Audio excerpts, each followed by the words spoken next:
This bi-week. Yeah, good evening, everybody. This is Baba Senghor. I'm filling in for Baba Mosi tonight, and we welcome you to our Freedom Friday this month. Of course, we do Freedom Fridays on a regular basis. We in store for some very good information tonight. Hope everybody's tuned in, got a pen, and those on Facebook, we welcome you in. I'm going to open up the official opening, and then we're going to get started because we know we got a lot that's going to be coming from our good brother, Professor Koko. So, without any further ado, I'm going to do the official opening.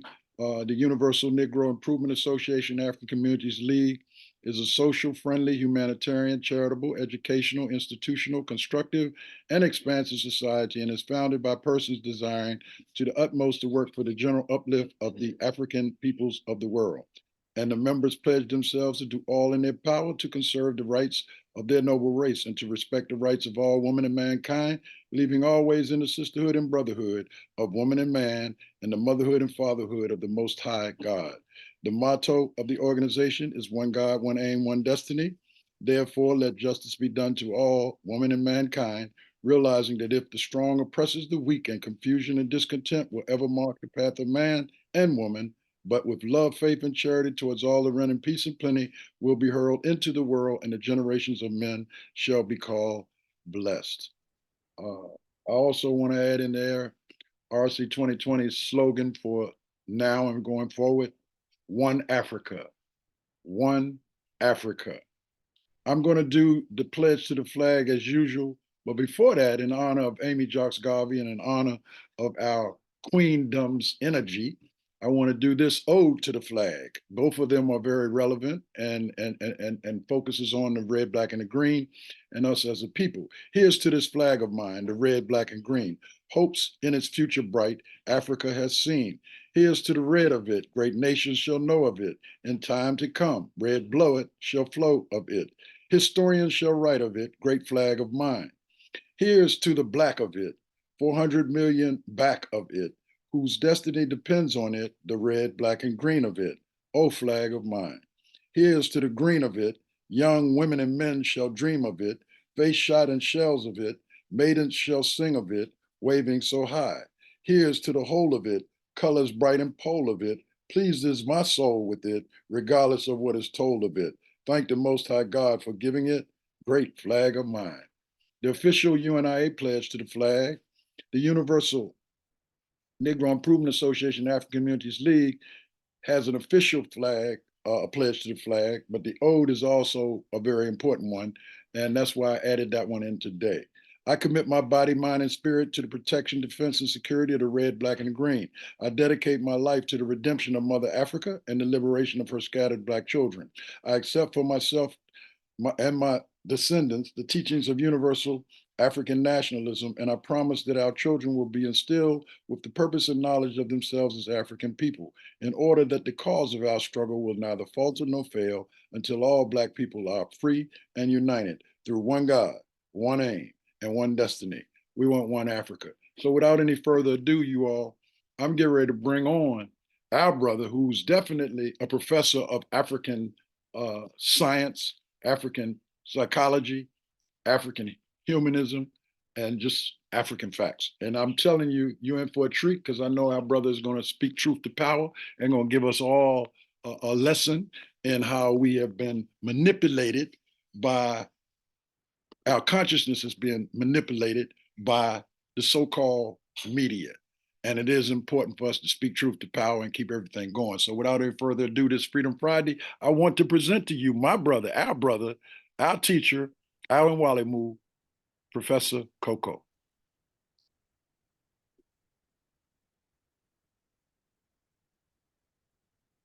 And he's connecting to audio.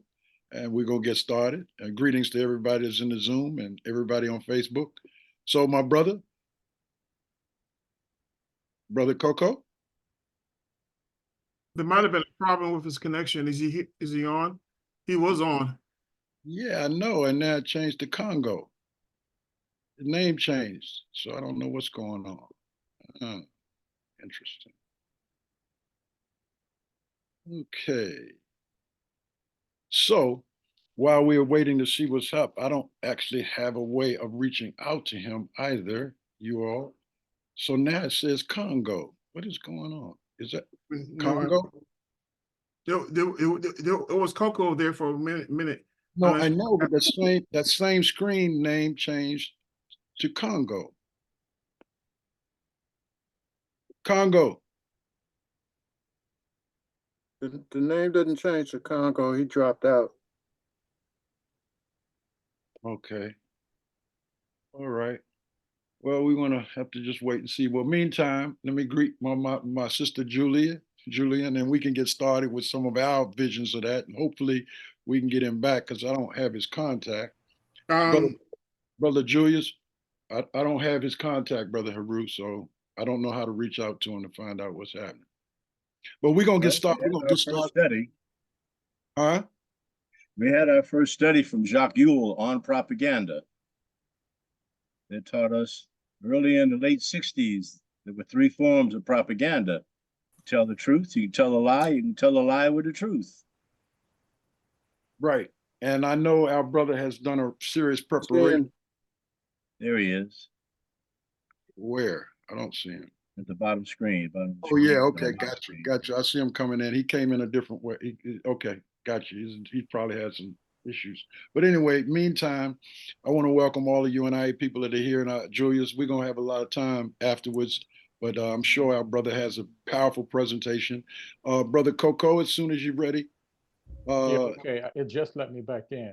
Do we have audio now? yes, got audio. Okay, We just fine. don't have you visual yet. You go Okay, ahead let's and see if we do can what do you that. got to do.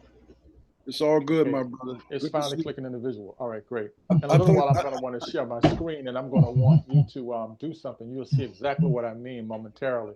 I okay. actually need you to do something, Baba. I'm going to open my screen up. I apologize for the glitches, but sometimes I think what I'm going to do is I'm going to integrate a comment about how these glitches oftentimes manifest themselves. All right. But thank you for doing what you did. And when you see the screen open up, you will see exactly what I want you to do. Okay.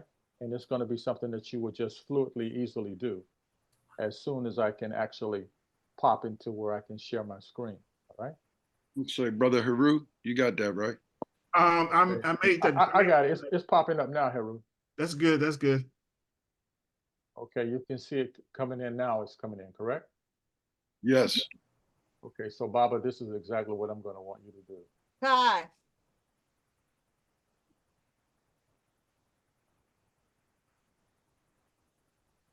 Baba, can you see that? Yes. Yes. Baba, before I say a word, I need you to acknowledge what's already on the left side of the screen because you know that's you. All right. Oh, yeah. You want me to read that? Absolutely, it's yours. Yes. We can. We must. We will continue into the 21st century, for it is not about me, he or she, but we collectively. Towards truth and unified global blacktricity, Garvey lives in the whirlwind, as he said he would. Thank you, Garvey. One God, one aim, one destiny. And by the way, I'm going to use the Swahili terms, Kumunga, whirlwind. Garvey Asante Sana, lives. my brother. Asante Sana. And you know that's yours. That's the breakaway introduction to your book, Baba. Yes, And sir. because of the whirlwind, and we need to make sure that we put things in perspective. Before I say another word, I'd like to ask the people, anyone over the age of 60 or 65, to please give me permission to continue speaking. It's a whole crew of us. Everybody's speaking Yes. at the same time. Jay Bo. Okay, and Baba, would you mind if you like read a peekaboo of the yellow and just the yellow because people don't know who I am? Can you see that, Baba? Yes, I can. You can just read the yellow if you like. Okay, great. The brother is a graduate of HBCUs exclusively, North Carolina A&T State University, and a recipient of the master's degree from Fisk University and Meharry Medical College Joint Program in Clinical Psychology. He earned a doctoral degree at Howard University in psychobiological, neuropsychological via Biomedical University, and for a decade at the Northern Virginia Community College. While there, he maintained class rotations in psychology at the U.S. Pentagon and Henderson Hall. The yellow. He has authored two books that build on Social neuroscience. Social neuroscience, reality check, a manual for the human, help me out with that one, Octahedron. octahedron, and the mystery of melanin and the awakening. OMG, the president is Black. In addition, he is on the editorial board of the Journal of Mental Health and Social Behavior and a board certified fellow and diplomat in African centered Black psychology. He continues to be an invited guest on podcasts that address brain health, identity, and the system of racism and white supremacy. His collective work experiences focus on clinical interventions and teaching design to lift the smog of the brain fog perpetrated by virus and global racism embedded in every theme that aligns science with Eurocentric thought. During the past 2 years, he has presented in Paris, France, and Dubai on topics consistent with his professional training. Tonight's presentation, how the media manipulates our consciousness. Asante Sana Baba, because I do not like talking about myself. Everyone It's else, audio in the please mute. background. It's Baba Mosi. Baba, mute, please, everybody. Thank you. Okay, Baba, so here we are. You can see my representation of white supremacy in this web. As you know, all of us are trying to navigate our lives, and to a great degree, many of us rely on accessing our information from the internet. And the internet is just another thread, as most of you guys know. I'm sure you're familiar with Anonymous web. So knowledge, skill, and wisdom are absolutely required in order for us to navigate the system of white supremacy. With that in mind, I want you to be mindful of what we're going to explore how to feed the melanin in your mind and enlighten yourself with the truth. And I don't mean my version, my interpretation, I mean the truth. And as you can see in the palms of these hands before you, you can see the golden radiance that's literally radiating from melanin. And the melanin that primarily represents melanin-dominant humans happens to be a class of eumelanin. The melanins that relate to our vanilla brothers and sisters are classes of melanins referred to as pheomelanin. Knowledge is required to navigate the system of white supremacy. With that in mind, I want to lay out a couple of fundamental things that I want us to be mindful of. I want you to be mindful of the fact that we're going to pretty much ideally try to cover the essence of what I have before you. But more importantly, I want you to understand that I somehow neglected to say Hotep, Medase, Oyate, Alafia, Vanakkam, Shalom, and Aloha. Akhenaten, Lao Tzu, Socrates, Rumi, Gandhi, Shaka Zulu, Queen Nzinga, Marcus Garvey, Sheikh Diop, Frantz Fanon, Malcolm, Rosa Parks, Martin Luther King, Asa Hilliard, Noble Drew Ali, and of course, Dr. Francis Cress Welsing, Sojourner Truth, Shirley Chisholm, Ani Marimba, Anwar Sadat, Minister Farrakhan, John Lewis, and as you know, one of the people that we hear a lot about today in society is Brother Minister Farrakhan. Also, Curtis Mayfield, Quincy Jones, James Brown, all of these melanin-dominant people awaken the consciousness of humans in ways that evoke thinking. So as we delve into this subject matter, we're going to talk about anthropology and how language and stories harbor information. So what I want us to process is, this is not about sensationalism. It's not about pumping you up.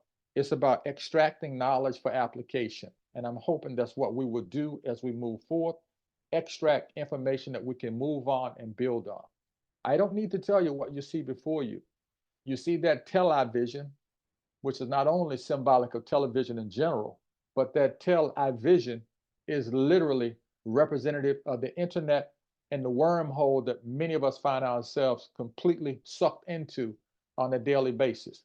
Now that wormhole has become so sophisticated that we do not rely on the so-called mainstream networks. The mainstream networks basically juggle their resources so that when people are streaming information to you, and contrary to popular belief, a lot of those streams have already been approved by a number of people that I'm going to mention to you momentarily. And as I do that, I want you to know that what I'm about to do is I'm about to get in good trouble. John Lewis used to say this, I'm about to get in good trouble. I know I'm going to get in good trouble because the things that you absolutely must have to navigate Anansi's web, air, water, music, and food, in order for us to put things back together, the word that misleads most of us is called remember. And remember means to put back the body in place, put the thoughts back in order. You hear the term a lot. That person was dismembered. No, we need to remember. We need to realign ourselves with our ancestors, and we need to tune in to the fact that you are showered with information like a masoom when it comes to the Holocaust. Yet over 40% of the people that may be listening, other than the people that I see before me, are unfamiliar with the Ma'afa. They don't know about Urugu. And in a couple of moments, we're going to do a peekaboo slide and touch on those things. And that peekaboo slide will speak to the reality that we're engaging in. And as I do this, I want to remind you, we can do three things. We're going to exchange information. We're going to make sure that when the time is in place, we're going to open up for comments. We're going to open up for answers. We're going to open up for questions. And why comments? Because yours truly does not profess to know the abyss base of knowledge, that we have ourselves immersed in. And so that's why you see before you the reminder of all those people sucked into that vast wormhole into infinity through the television. A lot of you are familiar with MK Ultra. I'm sure you are. But in a couple of moments, I'm going to expand on MK Ultra, and I'm going to remind you of the kinds of things that MK Ultra actually followed. Before MK Ultra was in place, there was a program put in place by the CIA, and that program was referred to as Operation Mockingbird. If you look on this slide, you will see that the tentacles of MK Ultra literally feed off the mockingbird. And in a moment, I'm going to briefly tell you why you see the mockingbird sitting on a pine cone. The pine cone is a form of nourishment for these particular species of birds, but it's also symbolic of the pineal gland. And if you know anything about the mockingbird, it's the reason why they call it the mockingbird. The mockingbird can mimic crickets, frogs, and any other birds. And there are at least 17 species of mockingbirds. Some people tell you there's 16, but they usually round it up and say, we know of at least probably 17. And anytime you hear Europeans recording stuff with numbers, it's usually the number that they are giving you, unless they're talking about a body count that represent things that they want to prove to you in science. If it's a body count, the numbers actually go in the opposite direction, and they will move the decimal point. Like if it's 50, it may be 5. So let's delve a little bit deeper into MK Ultra. And remember, you see this mockingbird sitting on a pine cone. And remember, mockingbirds can mock you. MK Ultra was a top secret CIA program for covert use of biological and chemical materials. MK Ultra's mind control experiments generally centered around behavior modification via electroshock therapy, hypnosis, polygraphs, radiation, and a variety of drugs and toxic chemicals. Now, built into MK Ultra, which a lot of melanin dominant people are familiar with from the 60s, because everybody from Malcolm to Martin to Nkrumah, Lumumba, they were all spied on. Kwame Ture, they were all spied on. But what most people are unaware of, built into MK Ultra project, was Operation Midnight Climax. And it's the reason why the government referred to it as Climax, because the government would basically put in place they call them honeys in the UK. But in the United States, they would just call them what they were doing at that particular time. They didn't call them sex workers or people refer to them today. They called them prostitutes. And the CIA would pull in people that they wanted to explore or undermine, and they would put them in an environment with these quote unquote professional hookers. Sometimes they would dose them up with LSD and a variety of other kinds of drugs, and they had any number of things in the environment to record whatever those activities were. Now, I won't talk about the brother in detail, but every time they spied on Malcolm, he was pristine clean. And the time that they spied on Martin, things got a little convoluted. But Malcolm was always pristine clean. Now I'm going to give you a flashback to our brother in a second, and you're going to see a reference to him. Let me see where he is. I have to go get him because I don't see him here. I didn't mean to like bypass not acknowledging him. Where is he? He'll come up in a second. I'm going to be talking to you about Brother Marcus Garvey. And I'll be pointing out to you that most of you may not realize Brother Marcus Garvey is the reason why we have the red, black, and green. Brother Marcus Garvey hailed up from Jamaica, went into Harlem. This brother had about 200 boats. He put in place something referred to as the Black Star Line.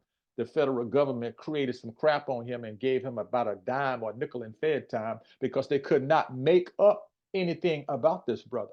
And me referencing Marcus Garvey is for a reason. Marcus Garvey had the kind of demeanor and persona that a lot of the mainstream, well-trained Negro women and women with their hair fried, dyed, and laid to the side and fingernails long enough to scratch their ankles while they're sitting down without reaching down. This is the type of brother that they will look at and say, I'm not really sure if I want to talk to this brother because he was filled with melanin. He had a build that was similar to Socrates. He was clearly a melanin dominant brother. So why am I pointing him out to you? Because Brother Marcus Garvey is the reason why we're actually having this exchange this evening for the UNIA. Now, I want to expand on something for you. This picture was taken at a particular penal institute at and Solomon McBride, the person that you see on the right, was a medical administrator at Holmesburg Prison for Human Research. This was in Philadelphia. The prison made extensive use of inmates for medical experiments. And, shocking as it may seem, the government doctors once thought it was fine to experiment on disabled people and prison inmates. Why am I telling you this? I'm telling you this because I just made a reference a little while ago to MK Ultra. MK Ultra was behind these types of research projects. Why are they relevant? Don't worry, we're going to get to some things that may relate to what's in your news now, which is primarily in place to distract you from the things that you need to pay attention to, thereby keeping your consciousness under wraps. You can see these little swatches on this brother's back with Band-Aids. This is where they did skin samples. They injected certain types of things, and they wanted to see whether or not it was going to be an irritant localized. They did all types of research on people that were incarcerated. St. Elizabeth's had their share of doing it right in Washington, D.C. There was a place around in Maryland called Clover Bottom. They would experiment on people that were unable to speak up for themselves. And they would experiment on inmates of individuals that had they were in confinement because they would try to negotiate for more access to the canteen. That's where they could probably, in those days of not knowing, probably cigarettes, some food, or special pops and things like that. So they experimented on them. And this information was actually pulled from a Korean Herald that pointed out much of the horrific history of those government-sanctioned experiments that took place 40 to 80 years ago violated everything that we know of today that related to bioethics because these individuals were incarcerated. And contrary to what you may think, as I began to expand a little bit more on how the media manipulates your consciousness, I'm going to take you into a deep dive to let you know how insidiously it is done. I have to tell you what a human is. And the only people that would be familiar with these definitions of a human would be those students that have had my class. Because I challenge you to go online and find this definition for a human. I challenge you to find it. Let me tell you what a human is. I wrote it down because when I say it, sometimes it's spoken too swiftly and people just, they need to have it repeated. So if your screen needs to have a screenshot, I suggest you take it. A human, hydrocolloidal, pseudo-autonomous, sentient, carbon-based photobioelectromagnetic transducer, aerobic type eumelanin dominant, pheomelanin, or mixed eupheomelanin, bipedal cerebral-driven life form of organized protoplasm colonies of bacteria. And you are an Earth surface dweller. Why am I telling you that? Because in a little while, things are going to come up relating to something that we refer to as race. But on this planet, there is a derivation of humans that are hybrids. I'll briefly talk about those individuals momentarily when I allude to talking about Ani Marimba's work with Yurugu. But you need to have it anchored in your vocabulary, and I'll just repeat it again. A hydrocolloidal pseudo-autonomous sentient carbon-based photobioelectromagnetic transducer, aerobic type eumelanin dominant, pheomelanin, or mixed eupheomelanin bipedal cerebro-driven life form of organized protoplasm colonies of bacteria. And you are a surface dweller. And what's the aerobic part? You're an air breather.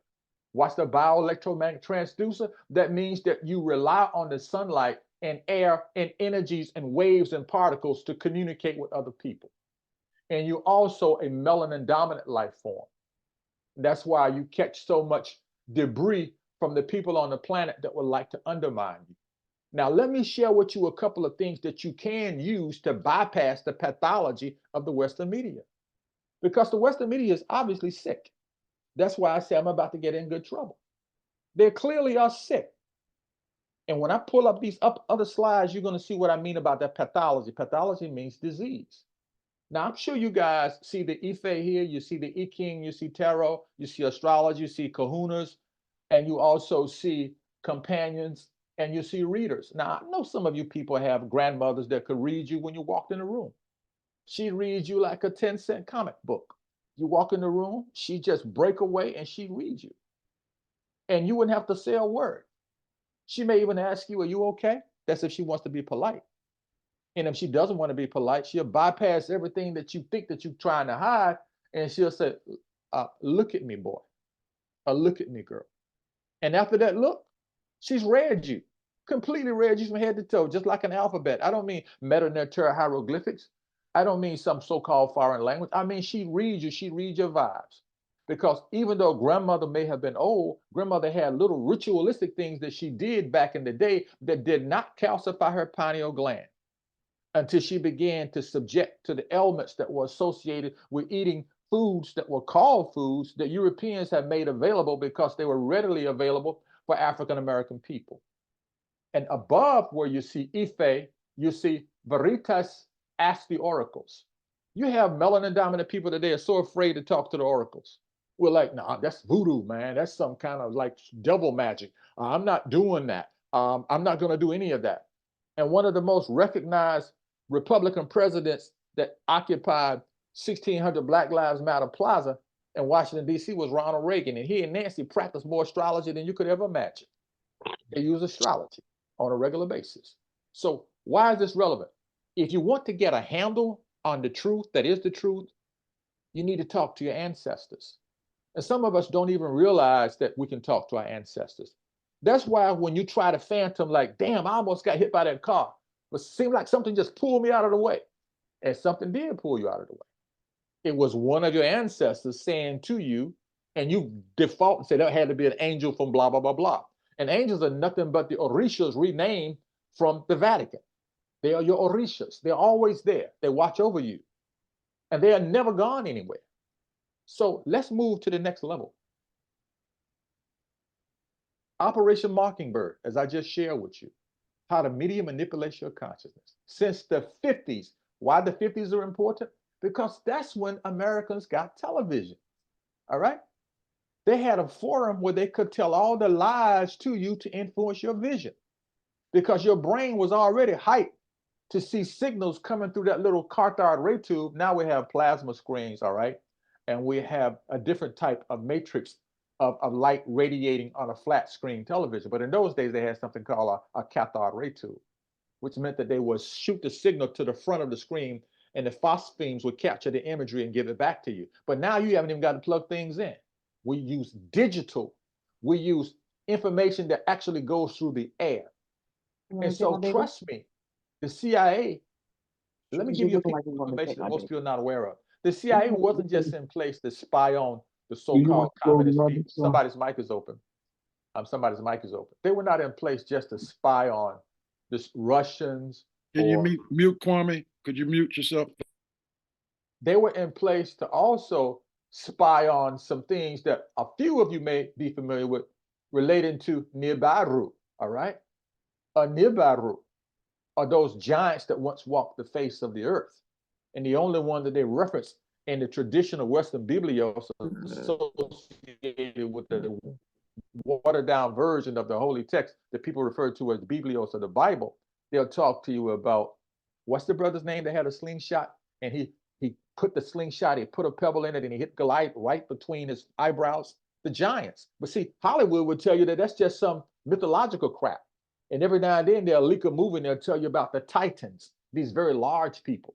Or they'll leak a movie and tell you about those blue people. What was the name of the movie with all the blue people in it? They were really tall people, and people were trying to get their resources from the planet.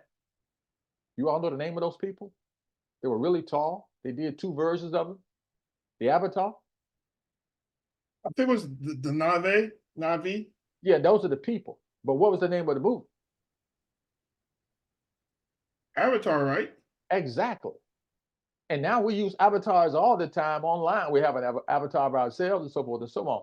And they made them blue because they didn't want to tell you that these life forms were melanin dominant beings. It's just like you meet a brother from the so-called Middle East, they'll tell you he has olive skin, all right?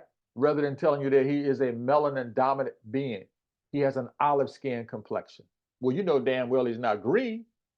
And you do know that olives can be really, really dark. So they're going to tell you he has olive skin. So all these things relate to, as you can see, you see the CIA covering up your eyes and covering up your mouth. I couldn't find the one where they cover up your ears. And the reason why I couldn't find it is because I realized that they wanted your ears to be open to listen to the noise. Because you people in this audience are aware when music had messages in it. That's why I made a reference to Curtis Mayfield and I made a reference to James Brown. There were messages in the music. And those messages, Curtis Mayfield didn't even read music. He played by ear. He could create things with the black keys on the piano. All right. And even Michael Jackson didn't read music. But Prince read music. He read all kinds of things. Why am I telling you this? Music is your language. Your vocal cord is your instrument.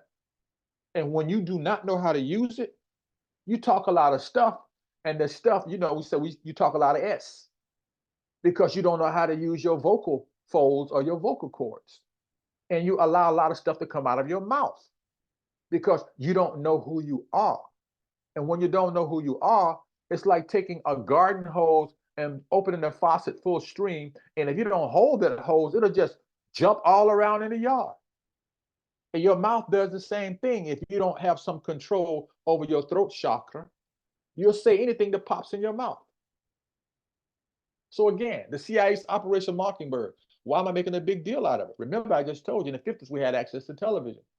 And this is what they stated. William Casey, all right, the director of the CIA in that period of time, stated, we'll know our disinformation program is complete when everything the American public believes is false. Roberta Flack dropped a song a long time ago, probably about it was in 1971, and one of the tracks that she had dealt with business goes on as usual. And in that particular track, she talked about, they tell you what deodorants to buy. They tell you all the things that you need to have to take care of your fundamental hygiene. And most of those things that were sold to you were not sold to actually take care of whatever the concern was. They were sold because they had the ability to disturb the pheromonic signature of your natural body smell. And the pheromonic signature of your natural body smell, contrary to popular belief, is pure chemistry. Because humans talk to each other more with smell than you could ever imagine. They will smell you from afar. Like when I made a comment about grandmother a little while ago. You come in the house, you had a big afro, and you've been around some guys smoking some ganja, smoking that stuff, and you thought you got it all off in a whole 9 yards and drank this and drank that and rinse your mouth off, wash your hands, and put a little afro sheen in your hair. As soon as you walk in the house, your grandmother may say to you, boy, you've been smoking reefer. And you may get quiet. No, I was riding with somebody that was smoking. Well, come over here, let me look at you. Some of you have also heard of iridology. Grandmother will look at your eyes and say, is the light too bright in this room or something like that? Oh, what you looking at? Because your pupils will be like dilated. And grandmama is already tuned in to that. But today, we don't even look at each other and talk to each other because we use our devices, that technology. That's why I showed you that white spider on the web a little while ago. Now, this is what this brother said back in 73, Henry Kissinger. It is not a matter of what is true that counts, but a matter of what is perceived to be true. Who controls the food supply controls the people. Who controls the energy can control whole continents. Who controls the money can control the world. I'm going to show you a picture of a book in a little while. And even though I've only read about 85% of it, but the 85% that I read, I've been very nitpicky, rereading, highlighting, rereading, and I'm going to pop this book up on the screen momentarily because it's just one of many. Note, who controls the food supply controls the people. Who controls the energy can control whole continents. And who controls the money can control the world. And these are the people that control the media. Right before your eyes, we interrupt this program to control the narrative. The Department of Justice, Federal Bureau of Investigation. The FBI wouldn't even had a foundation to launch their company if they hadn't gone out to investigate the murders of the Osage Nation Native American brothers and sisters who had found some oil on their land, and vanilla people started robbing them like I don't know what. And either Netflix or Prime has a special on how these vanilla brothers will go out and marry these First Nation people, Sky people, and then poison them and try to take them off the planet. And so many of them were expiring when they affiliated themselves with vanilla brothers that the Osage Nation decided they were going to come to Washington, D.C., and they actually had enough money to give the FBI their first major assignment. And that's what got the FBI off the ground. Your First Nation people, the Osage brothers and sisters, the quote unquote so-called Native Americans.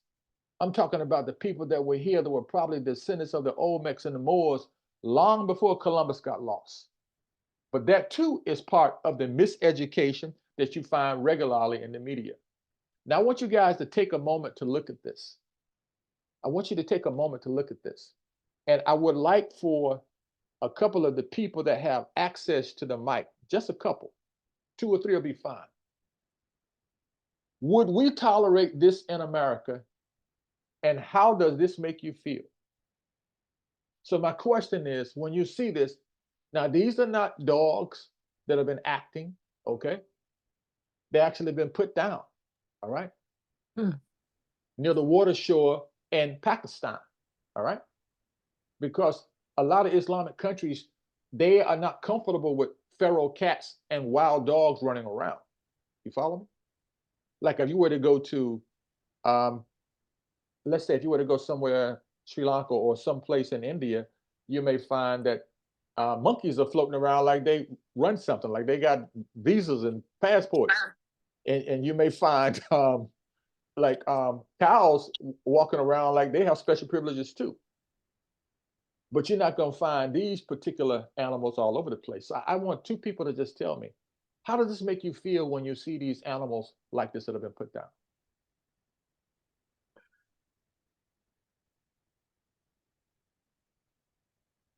It's okay if it makes you speechless. Somebody speak, please. Open up your mic and say something. Bill Gaza. Heartbreaking.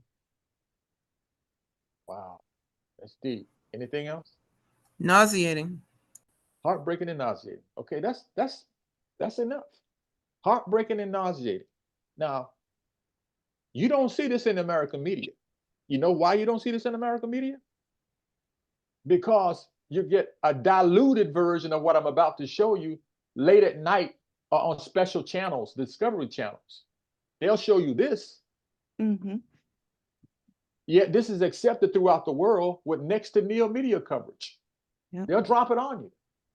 We tolerate this inhumanity with conciliatory comments like, that's how it is. In a lot of countries in Africa. It's even like that in Haiti. Mm-hmm. And they'll talk about it. But they won't do anything proactive about it. Mm-hmm. But they will talk about it. Mm-hmm. But I guarantee you, if this was all over the American news, they'd be ready to go to Pakistan and nuke the hell out of those people for saying, look what you did to those dogs. You don't do dogs like that. I don't know the lady, she was either the governor or about to be the governor somewhere in the Midwest, and she put down her puppy because the puppy was kind of rowdy. And then she also shot the goat. You follow me? And ever since she did that and wrote it in her book, they've been trashing the hell out of this woman. Because you do not mess with Americans, their best friend. is their dog. Now, I'm not trying to say anything derogatory or negative about these animals. That's why I asked you, how does it make you feel? Nauseating, is shameful, is hurtful. But when you see this, you've been conditioned in the media to say, yeah, that's how it is. You don't even get the same type of emotional surge. In a moment, I'm going to tell you how this works with changing your consciousness, because there's a particular part in your brain called the amygdala that regulates how you handle your emotions. Now, the news most and least likely believes in America. I would like to constrict the screen, but you're going to find that down in third place, about 15% of the people in the United States, I wish I could shrink the screen a little bit to show you, but the point being, where you see this 33% over here, only 33% of the people in the United States trust the news. You follow me? They trust the news. But look at all these other places. And if I may collapse the screen when we take our break so that you can see. I don't know why I blay it out to the side, but I don't want to like lose the flow in the presentation. But as you can see over here, where is exposure to fake news? Where is it really high? And they tell you that fake news is really high in the United States. It's up here at about 60%. You follow me? Fake news is really high in the United States. And trustworthy news is only believed to be trustworthy about a third of the time. And in the background, you can see the web. Now, when the excitation is nonstop negative saturation with disinformation, we mimic these bites, summarily stating it has gone viral. You hear people say it all the time. They'll look at something online, they'll say, wow, man, wow, that's gone viral, man. Like, it's been like 40,000 people to check this out, man, in less than 8 hours. And if it jumps up into 1 million, God, it's really gone viral. Viral means something is wrong, okay? Viral is carrying the connotation of some type of vector that's not healthy. And you can see I put it in the middle of the screen, the mockingbird. And the mockingbird is perched on the pine cone. And the pine cone symbolizes your pineal gland. Now, what I wish I could, let me see if I can't move the screen at the bottom, because I'm not able to read it all, but Marcus basically said that we must give up the silly idea of folding our hands and waiting on God to do everything. If God had intended for that, then he would have not given us a mind, all right? So we need to learn how to use our minds. Now, you may not realize one of the things that the colonizers would always do when they got around melanin dominant people with their religion is they would touch their heads as if they were anointing them, but they would rub their head. You may not know it. In the old days, before we had computers to read your voice and track your eyes for lie detection and listen to your voice, we used to check something in your palms of your hand called a galvanic skin response for perspiration. And your hands, as you know, when people used to like each other, one of the first signs of someone liking you and caring for you was you hold hands. And when you held that person's hand, you could tell whether or not they like you, or whether or not it was okay to hold their hand, or whether or not they were some pervert, all from holding their hands. And Europeans, particularly the colonizers, they had a history. You see how they're holding this person in this graph on the left side? He's wrapping him up. And this one has his hand on their head. Those are signs of you being submissive. If you know anything about smart apes, apes will extend their hand to show humility. And big cats, big lions, and dogs of certain species, they will turn over and bare their throat to let you know that I humble myself to you, which means that I recognize you as being the one in a superior position. Now, why is this important to consciousness? I just told you a little while ago. In the 50s, we got television. And television, they tell you literally what it is. It's like, we're going to tell you a vision. And the vision that we may tell you is basically oftentimes incongruent with reality. That's why if you look at that vowel in television, V-E-I, it doesn't matter, it's television. We align to you, and what you see with your eyes, we're telling you a lie, but you see it so frequently, you begin to believe it. And this is how we modify your consciousness. Now, this is what Marcus Garvey said. Some of you in the audience, you're old enough to know when brown and black people used to talk about, damn, that's a pretty boy. Or damn, she is really fine because she has good hair and she's light skinned. And then you would see those brothers, you would say, yeah, man, he's a high yellow brother, but look at, he got wavy hair. And so Marcus Garvey back in the day, literally, before you were even entertaining World War II, this brother was telling you, don't remove the kinks from your hair, remove them from your brain. This brother was a century ahead of his time. And when Bob Marley dropped the lyrics, emancipate yourselves from mental slavery, none but ourselves can free our minds, most people that listened to reggae and Bob Marley, they didn't know he was quoting Marcus Garvey, the Rastafarian brother. They had no idea that he was quoting Brother Garvey. And Brother Garvey, I think he crossed over when he was about 52 years of age. The US government jerked him around because he had the Black Star Line in place the same time they had the Titanic. The Black Star Line for his Back to Africa movement. This brother was so conscious that they had to suppress everything around him that related to consciousness. And he was woke before we had the term in place. Now, as Malcolm stated, if you're not careful, the newspapers will have you hating the people who are being oppressed and loving the people who are doing the oppressing. Anwar Sadat was the president of Egypt, or he was in charge of Egypt until a number of things happened. What you may not know about Anwar Sadat, you could probably ask my brother Tony Browder to tell you, is before they flooded that part around the Nile where all the sculpture was with the super wide nose they had not chipped off, and it basically was submerged beneath the water so you don't get a chance to see it. Anwar Sadat told people that he was basically a descendant of a Moorish bloodline.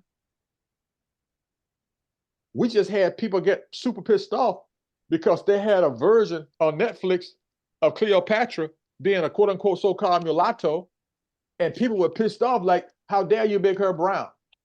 Cleopatra wasn't even so-called pure black. She was a so-called high yellow sister, but she was brilliant. But she was still a sister. They didn't tell you Barack Obama was a high yellow brother. They said, we have a, what do they call him? They didn't say a mixed melanin. They said he was biracial, some crap like that. Now, I just told you what a human is, right? I'm not going to dance with you about the hybrids that are on the planet. But I do want you to know, Malcolm X also had a saying that when you allow your oppressor to educate your children, you basically have already given them a weapon to take you off the planet. They're going to educate. Are you aware that melanin dominant people, black people, were doing quite well with their sense of identity when you had segregation? They knew who they were. But when they got bused to those other schools and saw that they had indoor pools and really nice gyms and things like that, and they put a lot of them in band and on their athletic squads and things like that, they became acculturated. They became so acculturated that they began to have their identity to fade away through a phenomenon that I call cortical drift. So here comes the trouble. I was just letting you know I'm about to get in trouble, but I know I'm about to get in trouble now. So time for good trouble. Where being woke doesn't mean beta wave brain activation. It is repackaged as verbal assaults and violence. I'm going to read that again. Being woke doesn't mean beta wave brain activation. It is repackaged as verbal assaults and violence. The truth beneath the rose, all right? And you know this is basically an exaggeration of Pinocchio. It's a hypodermic for the nose, and it's a lie. Now, I'm not going to go into details about this, but when I reference the book, they go into details about it. And the book is written by people that understand the people that are very deceptive and filled with nefarious intent, which means jacked up agendas. Like right now, if you turn on any television, particularly CNN, MSNBC News, if it's not the first story, it's going to be the second story, fused into the third story. They're going to be talking to you about Donald Trump. Not pointing out to you that in 2015, Dr. Frances Cress Welsing predicted that Donald Trump was going to be the next president. I have that video. I saved it. She literally pointed out, well, I have the actual narrative. I don't have the video. I have the recording. She said, meet your next president, Donald Trump. And right now, if the people that are now occupying 1600 Black Lives Matter Plaza don't get their act together, they're basically giving this brother a shoehorn to go back into the so-called White House. You need to think about that. And I'm not going to say anything derogatory because I don't want people to shut down the feed for this particular exchange that we're engaging in. They'll shut it down and tell you it was some kind of glitch. Something happened with the satellite feed. Now, note, veritas, the truth, beneath the rose. This is how they got us. This is how they keep us. And I'm going to show you another slide because part of my screen is covered up. I'm not able to, I have it now. The word religion comes from the Latin word ligare or religare, to join, link, or tie back. Classically understood to mean the linking of human and divine or binding. Why am I bringing this up? Because you think of the media as being what you see online and what you see in the television. But media are in books. Media is in cinema. And as you know, you can see this luminescent glow coming from this biblios here. And biblios is just Greek for book. And biblios meant when you put together a bunch of papyri and you call them a book, because papyri was the paper for the pages. So you see, and this is also when people were taking in, what do they call it? The communion, and they would take in the blood of the Christ, and they would have communion and drink his blood, right? And it was a term that you call transubstantiation, which means that the Christ is going to live through you when you take up his body and you basically drink his blood, which is symbolized in the wine. Now, I know some people out there wrapped up in their Bible think I'm trashing. I'm not trashing. This is what's really dropped in the Vatican. It was put in place by the Council of Nicaea, 300. They laid it all out. But we don't read that far because we expect to be told. The average person is just reading their text messages, and some of them are so wedded to text messaging that they will send you an emoji rather than a word. Okay? So we're going to take this to the next level. And if you haven't recognized it yet, on one side, when Barack came in for the first term as a president, he was sworn in on their Bible, the Lincoln Bible. The next time when he was sworn in, Michelle had on purple gloves, they took their family Bible plus that Bible. And this particular Biblios, where you see this 45, is basically what was served up, even though it was a Coke 45 back in the day, to your First Nation people, because they gave them a Biblios and a few other things that start with an S, and a few, smallpox and a bunch of STDs and STIs, and they gave them this book. And the Native Americans gave them maize, which is special corn, gave them things to keep them healthy. And as a result of their loving kindness to keep them from dying through the first winter, my vanilla brothers and sisters gave these people blankets filled with smallpox. And most of us didn't get that story until about 25 years ago. Why? Because the media would not disseminate that information. And this is how they trapped all of our chocolate people. You see Ham? I know you guys are familiar with the story of Ham, Shem, and Japheth. And you will notice Ham, the descendants of Noah, according to Biblios, they were in continental mainstream Africa. Like this wasn't part of Africa, right? This is Africa, all right? Alkebulan, all right? Also part of Kush. All this is continental Africa. And they had the nerve to carve off a little part over here and tell you it's not in Africa. They put it in the Middle East. They snatched Egypt out of Africa, and they snatched Egypt out of Africa with such eloquence that they didn't even tell you that Egypt was the only country in Africa that they created a whole discipline around called Egyptology. You don't have no Nigeriology, Syrianology. You don't have no Ghanaianology. You don't have that. But you do have Egyptology, because the Catholic Church, they decided that they needed to commandeer all that knowledge because they were tripping, because nowhere in the world would melanin dominant people construct those indescribable edifices, the teknus and the Peamru, that some people call pyramids. You follow me? And the bottom line is all those things in place. The Vanilla Brothers are like, oh, hell no. Are you guys aware that Richard Pryor got canceled? Richard Pryor had a television series on in the 70s. And as soon as he did a special and he took a couple of other vanilla comedians dressed in those classic British hats into the pyramid, Richard Pryor was the only person that could read the Medu Neter. And when he started reading the Medu Neter, the so-called hieroglyphics, the vanilla people, if you can find it online, they said, we will never hear. Close the door. And they were shutting Richard Pryor up in the tomb. Richard Pryor was canceled after he did that. Because one of the places where we educate people is in comedy. And now they put the brakes on a lot of comedians. Now, what does it have to do with Ham, Shem, and Japhet? Everything. Because Ham allegedly chuckled and laughed when he saw his father's nakedness.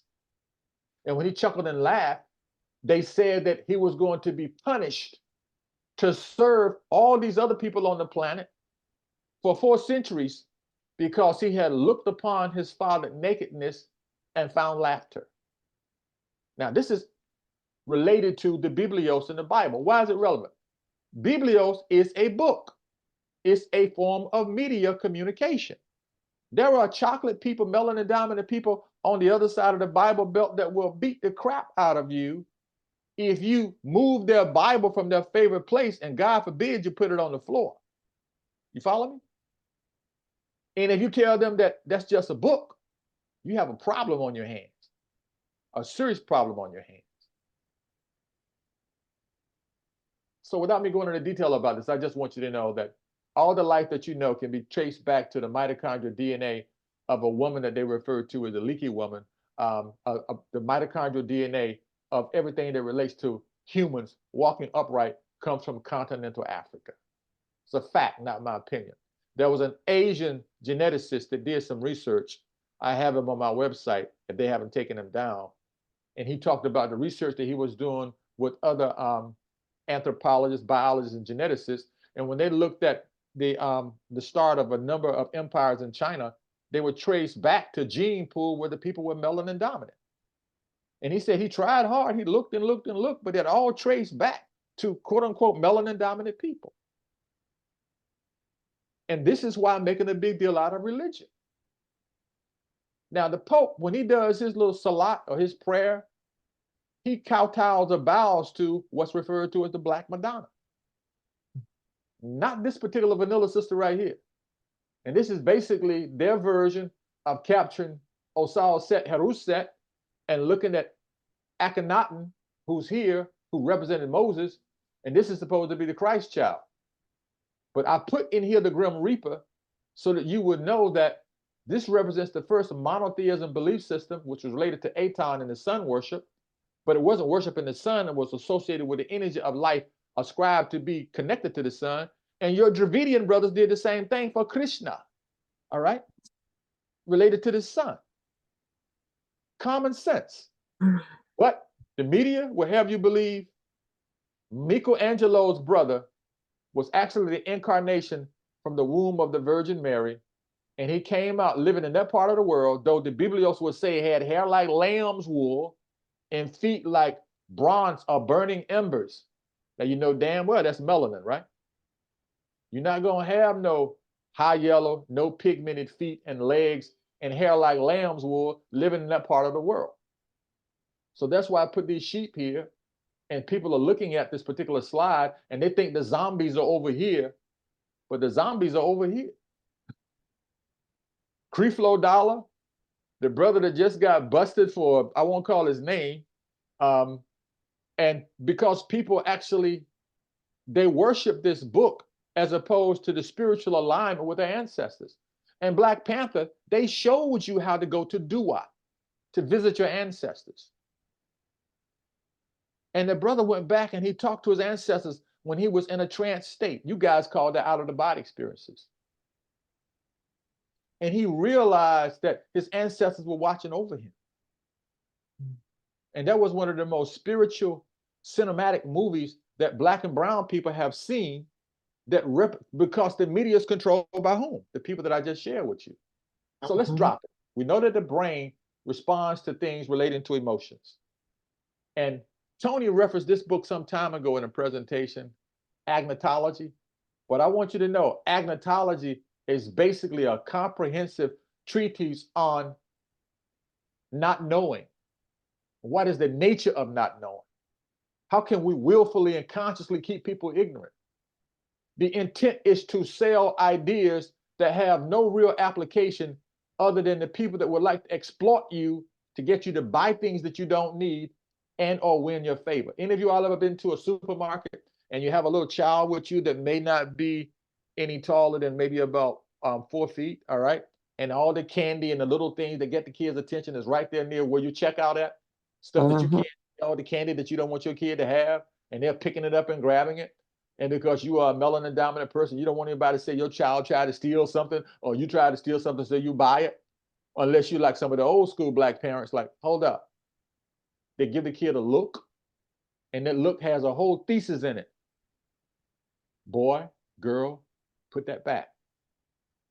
Well, ma'am, I already rung it up. Well, you can subtract it. That's for conscious people of color. But the average person that's thinking that he or she is conscious, and just because they can afford it, they let the child leave manipulating the parent. That's how McDonald's makes so much money. Neuromarketing, those golden arches.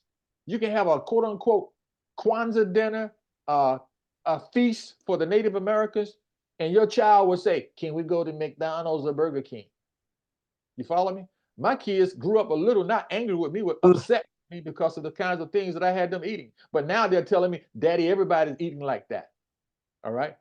And in all these areas that have been subject to gentrification, you could take something like when Whole Foods was Fresh Fields. All right. You can't even afford to buy the food in there, and they have natural foods in there. What does it have to do with consciousness?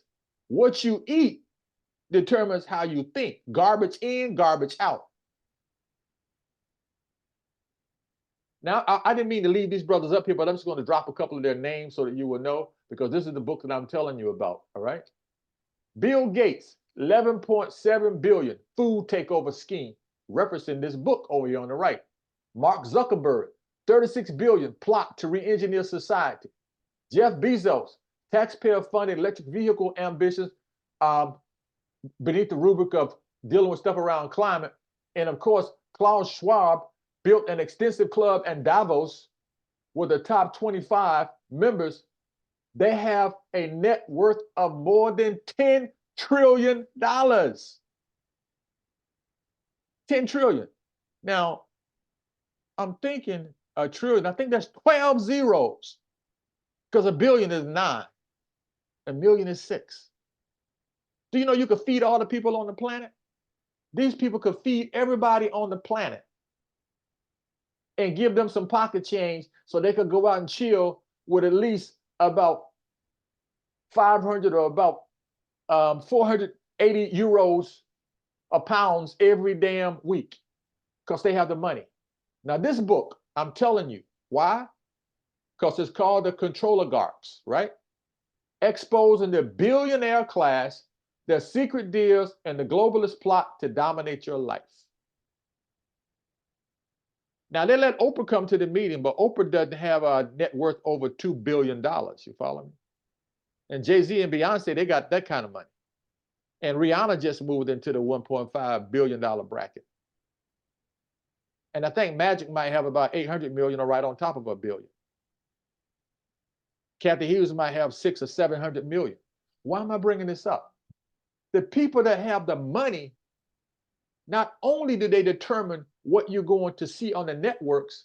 I told you a little while ago, Mockingbird paid people.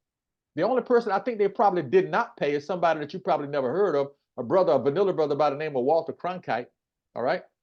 When they had people talking about the news and it was okay for a guy to wear a hat, you feel me, and probably have a Marlboro cigarette in an ashtray on the television screen. That was also part of the deception, because we now know cigarettes will kill you. They're not just hazardous to your health. They will kill you. Brain tumor, you name it, heart disease. They will kill you. But for the longest, they knew, the people in Virginia, they knew that cigarettes would kill you, but it was making big money. And this particular book, Ruled by Secrecy by Jim Marrs, which is 10 to 13 years ahead of this book, came out earlier. They're telling you the same thing. The hidden history that connects the Trilateral Commission, the Freemasons, and the Great Peru pyramids. Why am I telling you this? Because we don't read. We expect other people to tell us. That's one thing I like about Tony Browder. Tony Browder used to do this tour in DC. He still does it, called the Tour of the Potomac, Egypt on the Potomac. And I remember when Tony was doing Journey to Enlightenment with a brother named Kalanje. And when Sister Frances Wilson's sister, Lorna Crest Love, was on WPFW. And WPFW would give you information that elevated your consciousness. They wouldn't sensationalize you with information just so you could say, wow, wow, man, that was deep. That was really heavy. But what are you going to do with it? So this particular book, not only does it have this information in it that I sort of peekabooed on the screen, I'm going to tell you some other things that are in that book. That's why I say I'm getting in trouble now. Now, this vanilla brother here, the Rockefellers, average, good leadership consists of showing average people how to do the work of superior people. He didn't say smarter people. He said superior people. And this is what they did to black folk that are over the age of 65. They had Johnny Weissmuller, who kind of kirked out a little bit. Gordon Scott, they kirked out. He was in Baltimore tripping. He was doing ah-ooh while he had lost his mind. You know, Charles used to have that yell. He was doing like Dr. Seuss. He did everything that Dr. Seuss did and everything that George Washington Carver did. Tarzan could talk to the animals. But one thing I really liked about the Tarzan movies was they showed you the arrogance of Caucasian men in that movie. Because this ape had a name. His name was Cheetah. This kid did not have a name. He called him boy. You follow me? No name, boy, and this is Tarzan.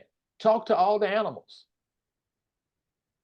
And black folk grew up thinking that Africa had this much bush, what you call jungle. They're like, man, well, I don't want to go to Africa.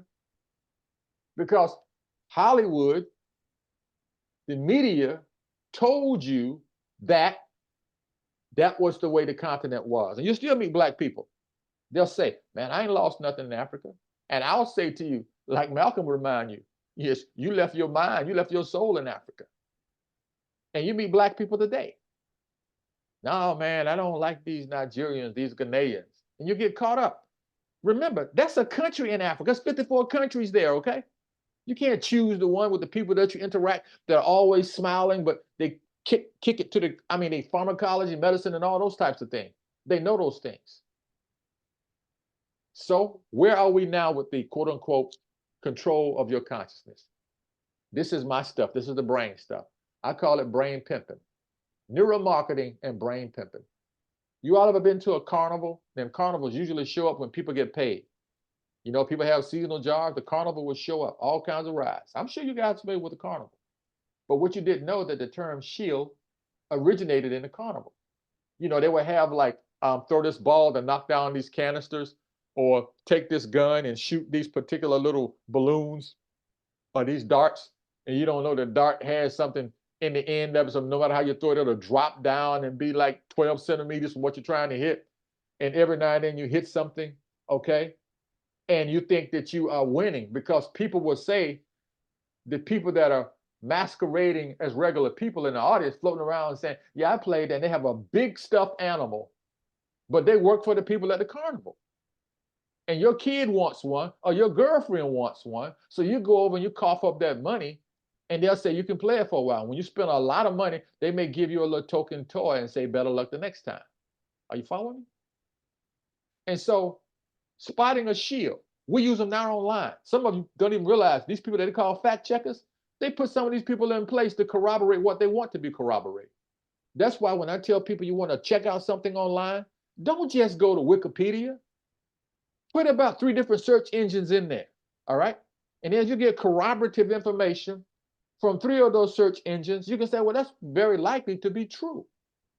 Rather than going one place and say, I saw this online about you and blah, blah, blah, and people start believing it. You have any idea how many people have had their relationships, their families to fall apart because some person peeked inside of somebody's cell phone, because we don't know how algorithms work? Somebody may be calling you. It could be a marketer calling you. You're like, I don't know this number. I don't recognize this number. You must have it blocked. No, baby, I don't even know who that is. Well, call it right now. You know, and so they're not going to pick up their phone, huh? And you just get chumped by this stuff, and your consciousness get caught up in that cul-de-sac of technology, and you literally lose your sense of identity because you don't realize that the algorithm is literally the recipe, and it has all the things that you should combine, but the algorithm doesn't always give you the ingredients. You feel me? You have to go and find the right ingredients. So I'm going to zoom and speed this up a little bit because I want to make sure that we have an opportunity to make comments, to raise questions, and among ourselves, we should be able to come up with answers. You see this, people here, you guys may not know, but it's a word called a mantra. It has to do with any time when you grew up in the South, one of your loved ones may say a blessing before you ate, and at the end they would say amen, and amen meant the hidden one or the hidden spirit that you don't see, and you acknowledge in the presence of the hidden one that you don't see. That's why you would say amen. You would acknowledge that. And if you knew anything about true spirituality, you would never refer to the Great Spirit as a quote unquote man. You would recognize that the Great Spirit is a manifestation of electromagnetic energy, which is electric and magnetic, which means that it's neither masculine nor feminine. It's a combination of both. But that misogynist person that was dropping all that crap in the King James Version of the Bible had you believing stuff like, oh, God, his only son. In Farsi, you may have a word that can be translated to mean man or woman, or boy or girl, depending upon how you use it in a sentence. It'll just be ooh.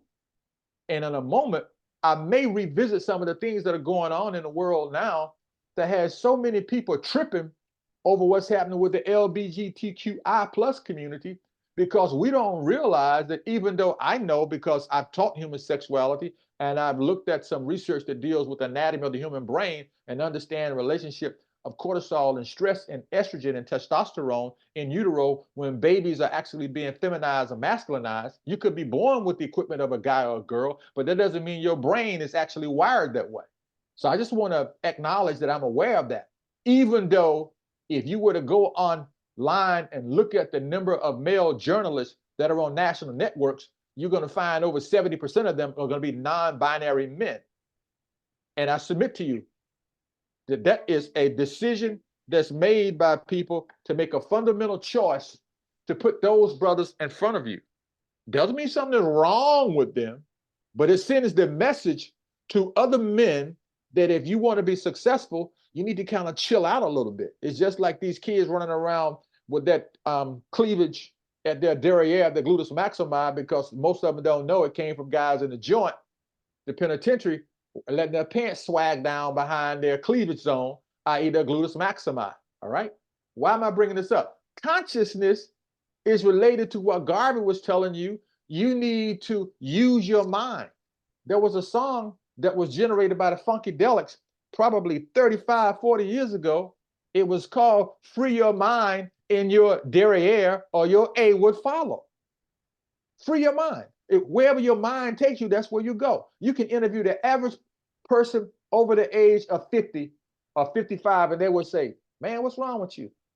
Man, that girl got your nose. She got your nose wide open, which means you breathe that woman. That's all inside of you. You can't even think. Anita Baker wrote songs like that. And what's this brother that wrote the song? Isaac Hayes used to write songs like that. Barry White wrote songs like that. Teddy Pendergrass wrote songs like that.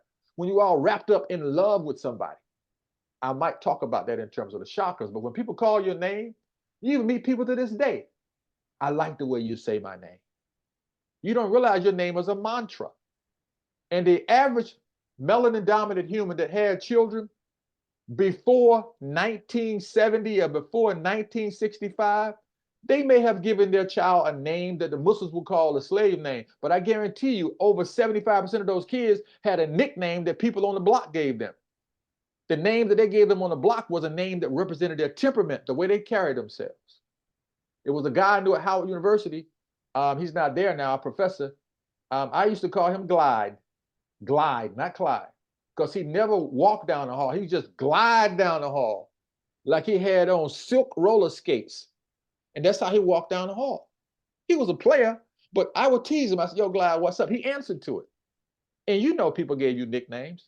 And those nicknames represented your quality, your temperament. So how does that relate to the mantra? People can take your name online and trash you and shame you, and you be even inhibited about going out of your flat. You don't even want to go to work because the technology will allow them to put some things online about you that are not even true. And now with this second generation artificial intelligence, they can even put you in situations that you didn't even visit. See, that's consciousness manipulation. So as you see here, the pen is mightier than the sword, and you can see the stylus here. You have any idea how many people have died, have lost their lives at the stroke of a pen? Right now, your current occupant of 1600 Black Lives Matter Plaza is in a dilemma because people are trying to get him to make available ordinances and munitions for a certain place on the planet. And he's caught between a rock and a hard place because it's like, hey, if I do that, man, I'm not sure people gonna vote the right way they should vote. You feel me? And like one of my friends said to me from Oklahoma, this First Nation brother, is Salaji, he said to me, he said, Koko, you do know that that eagle has two wings. One wing is Republican, one wing is Democrat. But note, they're on the same bird. They're on the same bird. You can have one group of people in the White House agreeing to do this with other places in the world, and another group of people will move in and they will flip the script on it. Native Americans recognize that as your treaties, you speak with a forked tongue. And people don't realize snakes smell with their tongue. And their tongue is forked so they can pick up everything. So what I'm telling you about consciousness, they even write that way. Listen to a commercial. If somebody's trying to sell you something that you don't need, I guarantee you they're going to do one of these things or both. They're going to either play some music that they think you like, or they're going to talk really fast about the side effects of that medication. And they may tell you what they are, but it's going to be so fast you may not be able to notice it. And as soon as they tell you what they are, that music will chime right back in again and redirect your consciousness. I grew up when I was hanging out in Detroit and the Carolinas. If I wanted to talk to a sister, all you had to do was play a record or a song. You play that song, or you ask the brother to spin that record, and the sister, she knew, because women always know more than we do because they don't think unilaterally in their brain. They think across hemispheres simultaneously. That's why most brothers, we just get dumbfounded when we get caught in a lie. That doesn't mean ladies don't lie. They're more sophisticated with their lying. You feel me? It's just like when men get aroused, we get aroused in a hurry. Ladies have to warm up a little bit. You feel me? Because they know what they're about to get into and they're getting their body time to size up. Do I really want to get into this? Even though they've already decided in their mind, but they're trying to determine that you have enough maturity to respect the fact that they are a woman. But brothers are like, nah, I want to do this now, blah, blah, blah, blah. Not knowing all along that lady already decided when she checked you out whether or not she was going to share her cookies with you. You feel me? Because her brain, believe it or not, it's not that it's more sophisticated. It can just channel a lot more data, a lot more swiftly than your brain can channel data. And I'll tell you this about human males that they don't even like to hear. Remember, ladies have double X chromosomes. When you flip them, no matter how you toss them, they're going to land on two appendages, all right, or two ends, or two peripherals going to touch, make contact. You got a Y and an X. So you put that thing on the damn Y, that Y going to fall over with the vibration. So women are stronger than we are. You follow me? That doesn't mean their body strength, but they're much stronger than we are. Because they have to be, because, you know, we're planting a seed and leave the garden. And that lady has to carry that seed around. So when you see mantra over here around your brain, when people call your name, you get a group of people together to call your name. There are melanin dominant people that will get on a damn fight on a green line in the metro if you don't pronounce their name right. Hey, look, don't call me out of my name. You call me out of my name, you could just mispronounce it. And you know, educated Black people will do what? When they don't know your name, they might mumble something. Or they'll say, what's your name again now? Do I call you? Because we slick with that. Now check this out. You see this big-headed cephalopod over here? They're telling you what you see here. The pen is mightier than the sword. He has a stylus, all right? These guys have swords and sabers. And he's beating all these people. What you may not realize is you see a brown hand here. You see all these other hands. They're telling you this guy in glasses is smart. And he can take you out with his pen. That's the media. So I'm going to zoom through these. In academia, I see this every now and then. People don't like to talk about it. One of the reasons why the research is often done about you, you never get it because it wasn't designed for you to get. It was designed so folk could get tenure, so folk could get more grant money, so they could have more notoriety and a circle of friends. And like, I'm in neuroscience, and most of my colleagues are not able to really read the kind of research that I do, all right? But the people that are in the social sciences in general, we get into these conversations about what's going on in the world. You ever been in an environment where there are a lot of academic people and they have more meetings than they do work? They're always having meetings. You could be in a work environment like that. We need to talk about this. This is why I usually jack the average melanin dominant human that will say to me, well, we need to do more research about what's happening with brutality. Marvin Gaye was writing songs about it, all right? The Temptations were writing songs about it. You feel me? Comedians were cracking jokes about what was happening with our misguided officers of the law, not realizing that our officers of the law were basically put in place to do the work of people that had to travel a certain distance to recapture their property. You follow me? So I'm not going to dance with that any more than pointing that out to you. So here's the thesis. This is where we are. What the media does, you ever notice around the holidays they play all this cute music for you? You just get in the mood, right? Now, you know damn well if you got your car cleaned, it's hooked up and everything, you don't want to be out there driving in no snow, getting that soot all on the back of your car, but they'll tell you, I'm dreaming of a white Christmas.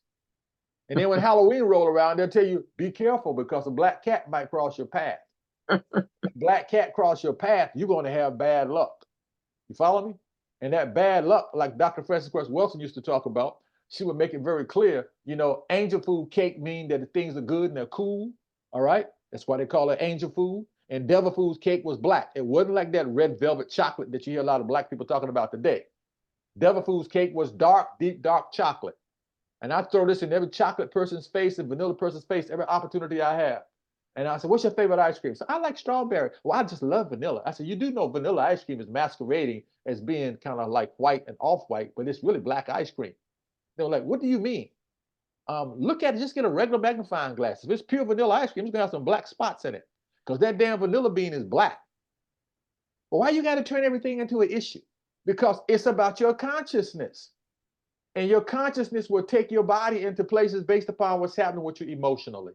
And that's why you see here, this little kind of pink thing that you see here, this is the thalamus. That's your metro center in Washington, D.C., where all the trains come. Green, red, yellow, blue, all those lines, they come there, right?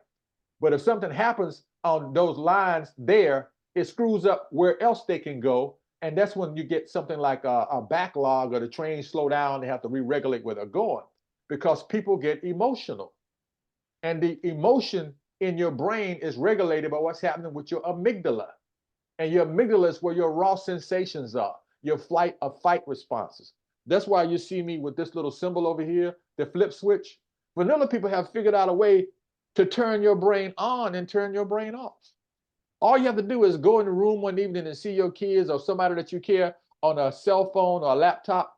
It's so much damn light coming from that damn phone and that damn laptop. You're like, how in the hell all that light coming from that teeny tiny device? It's overstimulating your retina, which is not allowing your body to regulate the turnover of two critical neurotransmitters. The one that kicks in at night is called melatonin, the one that's related to dreams and your body's circadian rhythm. The one that's dancing around in the day is serotonin. That doesn't mean you don't have dopamine, acetylcholine, norepinephrine dancing around. And the classic one that all black people don't even know to make them fall in love is called oxytocin or oxytocin, right? So we figured out a way to bypass that. If you're younger than the age 25, we can shut down your prefrontal lobe by overly exciting your amygdala. Have you ever seen black people in the theater? If it's something scary or something really intense, black people act like they in the damn movie. They'll even have a conversation with the characters in the movie. I've seen black folk in big theaters, and when Magic Johnson theaters out in Maryland, and I was chilling, and I heard some people with some scary movie, and these people 2 rows behind me. I just had to laugh. This girl said to her boyfriend, he don't need to go in there. I told him not to go in there. And then she started scowling her face and covering her face all up. And like, what is he doing? What, the baby, turn around, why don't you look at us here? No, what is he doing? What is he doing? I told him not to go in there. That's called immersion. Your body gets the absorption. You get caught up in that thing. And when it happens, your amygdala kicks in, and this part of your brain doesn't really work. You went to the cinema to process what's happening, and then you turn your head, and when you're in the parking lot in the car, oh, baby, what I missed? I turn away from that. That's the exact same thing happens when you get overstressed. I guarantee you somebody in this audience has had a policeman to be driving behind him or her, And if they turn their siren on, before they think the police has turned the siren on to bypass them, the first thing happens in their brain, their amygdala is like, I know I didn't do nothing. Did I do something? Because we have commandeered your conscious, we have hijacked your amygdala. Dr. Wilson laid all these things out to us about the brain. She put those things in perspective, and you got to give that sister her props, because this is the sister that put in our psyches the ability to even talk about the system of racism and white supremacy, and how university told her to go take a hike because they could not deal with the crest theory of color confrontation and white supremacy. It was like too much information. Too much information. Too much information, because it was informing you rather than misinforming you. And she also made reference to the pineal gland being calcified. That's why I'm making this big deal about diet. As you can see here, an intact and functional pineal gland is necessary for preserving optimal human health. Unfortunately, this gland has the highest calcification rate among all organs and tissues of the human body. And all the research that we do with rats, the brain of a little rat in the laboratory is about the size of a jelly bean, all right? And that might be just proximal to the size of your pineal gland. And you got all this cortex, and we do all this research about what rats do. And most species of rats make their own vitamin C, and it's an antioxidant. Why am I telling you this? I'm telling you because you hear a lot of Black people talk about the pineal gland and opening their third eye, but they're still sitting around eating junk food, preoccupied with having that mac and cheese, 2 or 3 servings around the holiday season. And then they want to have all their fried chicken with the large saturated fats that's clogging their arteries and giving them slow grades of brain damage and occluding the flow of their blood flow from their heart, and thereby compromising the ability of them getting the greediest part of the human brain is the pineal gland. This bad boy is greedy as hell for oxygenated blood, all right? The anatomy of propaganda. I've been talking to you about it all along. Multiple tactics of psychological manipulation in the media today, and dark psychology, secret strategic manipulation techniques, neurolinguistic programming, dark cognitive behavioral therapy, persuasion, and unlocked mind control tactics. Now, people ask me oftentimes, well, brother, why did you study psychology? Actually, I was studying biology and psychology at the same time, but I was in the Air Force ROTC, and I was majoring in biology and psychology. And if I had finished my histology class at North Carolina A&T, I would have been a dual degree graduate. But I never took my class in histology because it conflicted with my Air Force ROTC practicing on the drill team. Even though other people just chumped the hell out of me on the drill team, they were doing all these things on the drill team, and I was doing my biology and my psychology. And do you know what these people told me? They didn't even declare neuropsychology a discipline until the late 80s into the 90s, and then it was called psychophysiology, a neurophysiology. Because vanilla people had you thinking that you could study behavior without really looking at the brain. The only person that could look at your brain was a psychiatrist or a neurologist. The psychologist talked to you about what was going on. The person that could give you drugs was the psychiatrist. And the psychiatrist became so astute at giving you drugs that many of them wouldn't even do talk therapy. You see 4 to 6 patients in 1 hour, and you just ask them how's the medication doing and tell them to go talk to a therapist. And what you don't realize is we have apps to do that now online. And when you go online, and you can thank Oprah for putting Dr. Phil, what's his name? Is his name Dr. What's that brother's name, that vanilla brother? Is his name Dr. Phil? He doesn't even have his license anymore, but he's giving people advice all the time about how to handle these issues. So this is the bottom line that I'm going to start ending on, because this is the troublemaker stuff. Everything I've been talking to you about has set the stage. If you want to control a population, you have to control how they think. If you control how they think, you can control what kinds of behaviors they're going to exhibit. And as you control how they exhibit behaviors, that even translates into where they're going to spend their money, what they're going to spend their money on, also what they value. Now, we're about to unload some serious stuff. You see population control? Yes. You can just take the profile of these people and conclude that the phenotype of these people are basically melanin recessive. That's the phenotype of these people. Melanin recessive people, i.e. so-called white folk. which don't exist. Over here, you see melanin dominant people. These people are the descendants of the Dravidians, or the people that would be in the area of the planet where you call the people down under, the Aborigines. Nobody gives a damn about these people. Nobody. This sister said the Yurugu, Marimbi, Ani, and this sister pointed out that melanin dominant people in the United States are dealing with post-traumatic slavery syndrome. We now acknowledge these things under the rubric of a big word called epigenetics, which means that we can subject you to so much trauma and stress, and I'm going to show you in a little while. I think I should take you to it now. You always hear about the Holocaust.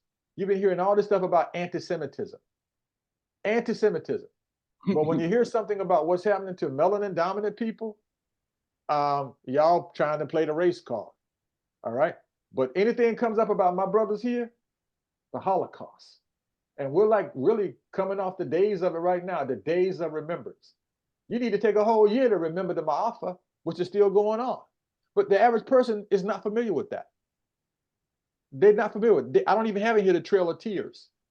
They were stolen from their homes, locked in chains, and taken across an ocean. And for more than 200 years, their blood and sweat would help build the most powerful nation on this planet. I don't think black people should ever have to pay taxes if they got genealogy that say their parents were ever enslaved.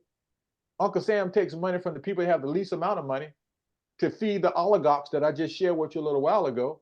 And if you say anything about this, does anybody know the proximity of the Jewish Holocaust Museum? Do you know what flanks the Jewish Holocaust Museum when you're facing it on its right?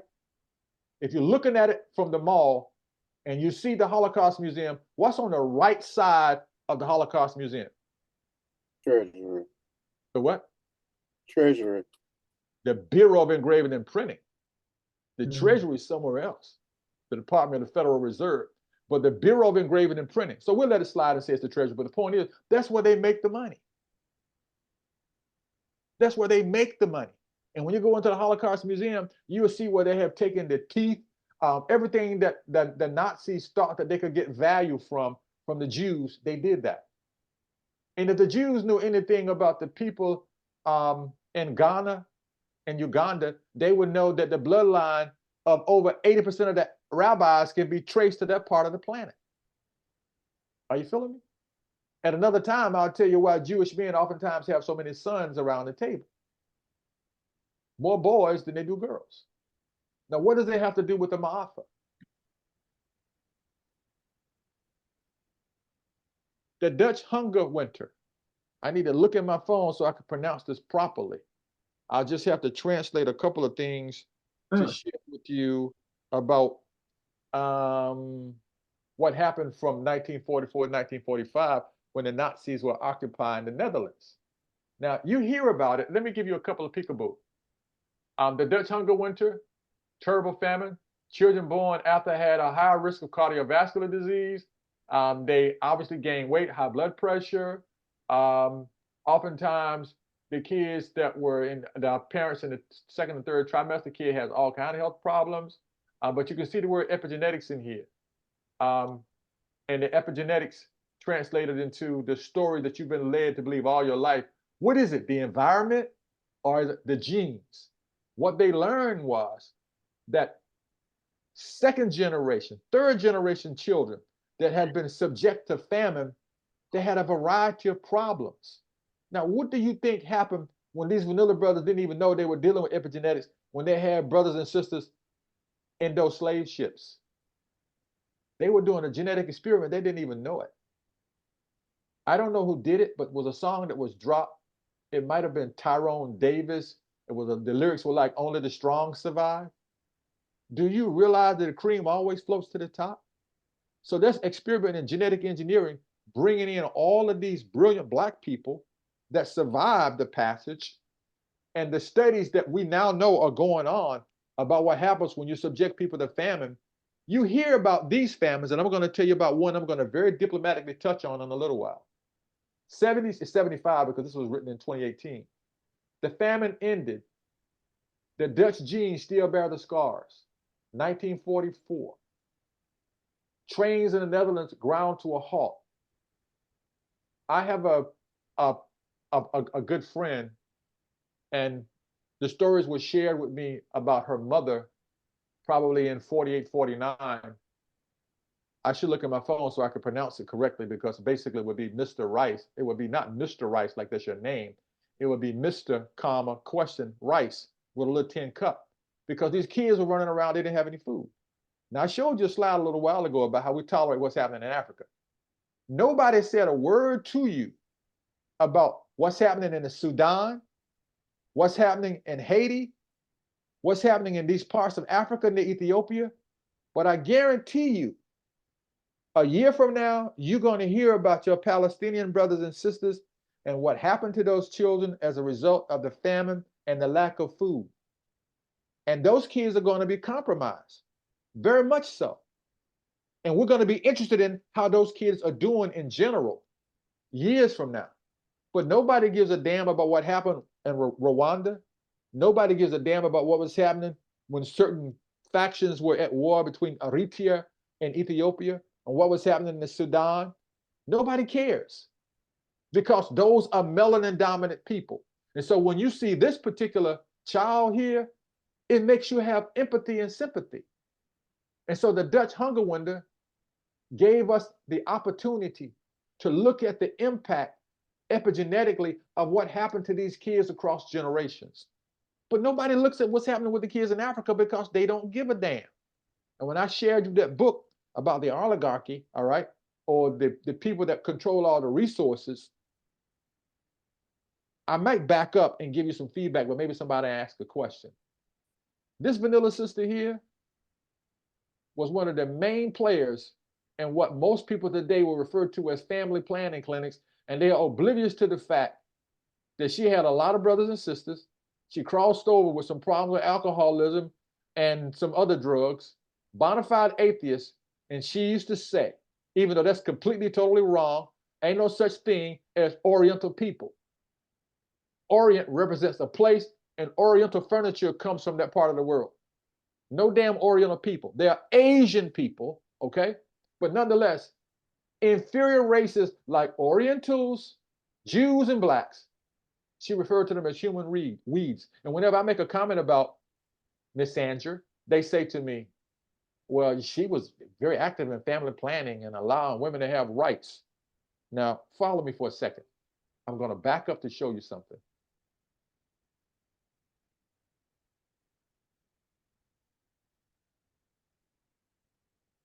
This book lays out in great detail, particularly Klaus Schwab, this brother over here. I have his chart in my phone. And this brother here, bona fide Bill Gates. Zuckerberg has something else going on in his mind. But this brother here and this brother here, they have been advocating population control for the past 3 decades with protocol in place to do it.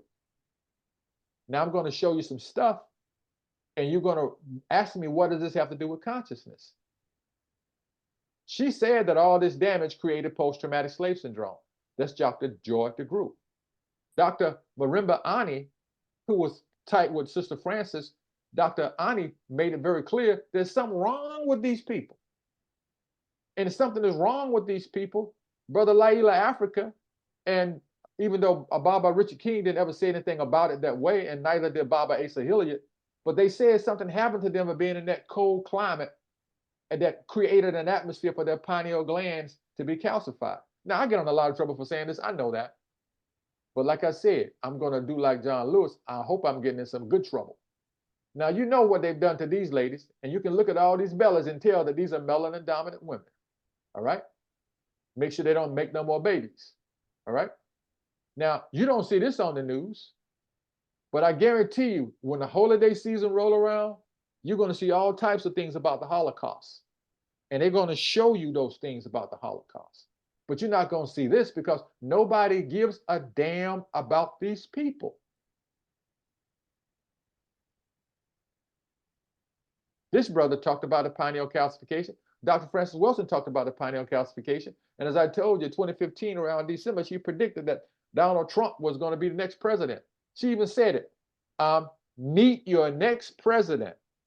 All right? Now, this is the deal. This is where the problem lies. And now I'm really getting in trouble. Remember, Howard University told Francis to leave as an assistant professor when she started talking about the race theory of color confrontation and white supremacy. Now you see this? Your chakras are lined up here. You can go to California or New York or Hawaii, Maui, any of the places on the planet, and they will say somebody's going to stimulate you with these little hot rocks and some shiatsu on your foot or your feet and give you a deep spinal massage, and they're going to stimulate your chakras. But I tell you, the Muladhara chakra or the lower base chakra is the chakra that your vanilla brothers and sisters are concerned about, because this has to do with their genetic survival. In their ignorance, they think that they're going to pass and cross over because melanin is dominant. They don't realize they will be stronger and better able to navigate the planet. But they're preoccupied with this. And this is one of the reasons why Dr. Frances Cress Welsing said that when an African-American male had a penis and a scrotum, and she said you get a side view of that to the Caucasian male, in the back of his mind, he thought it was a gun. That's what Dr. Welsing used to always say. He had a gun.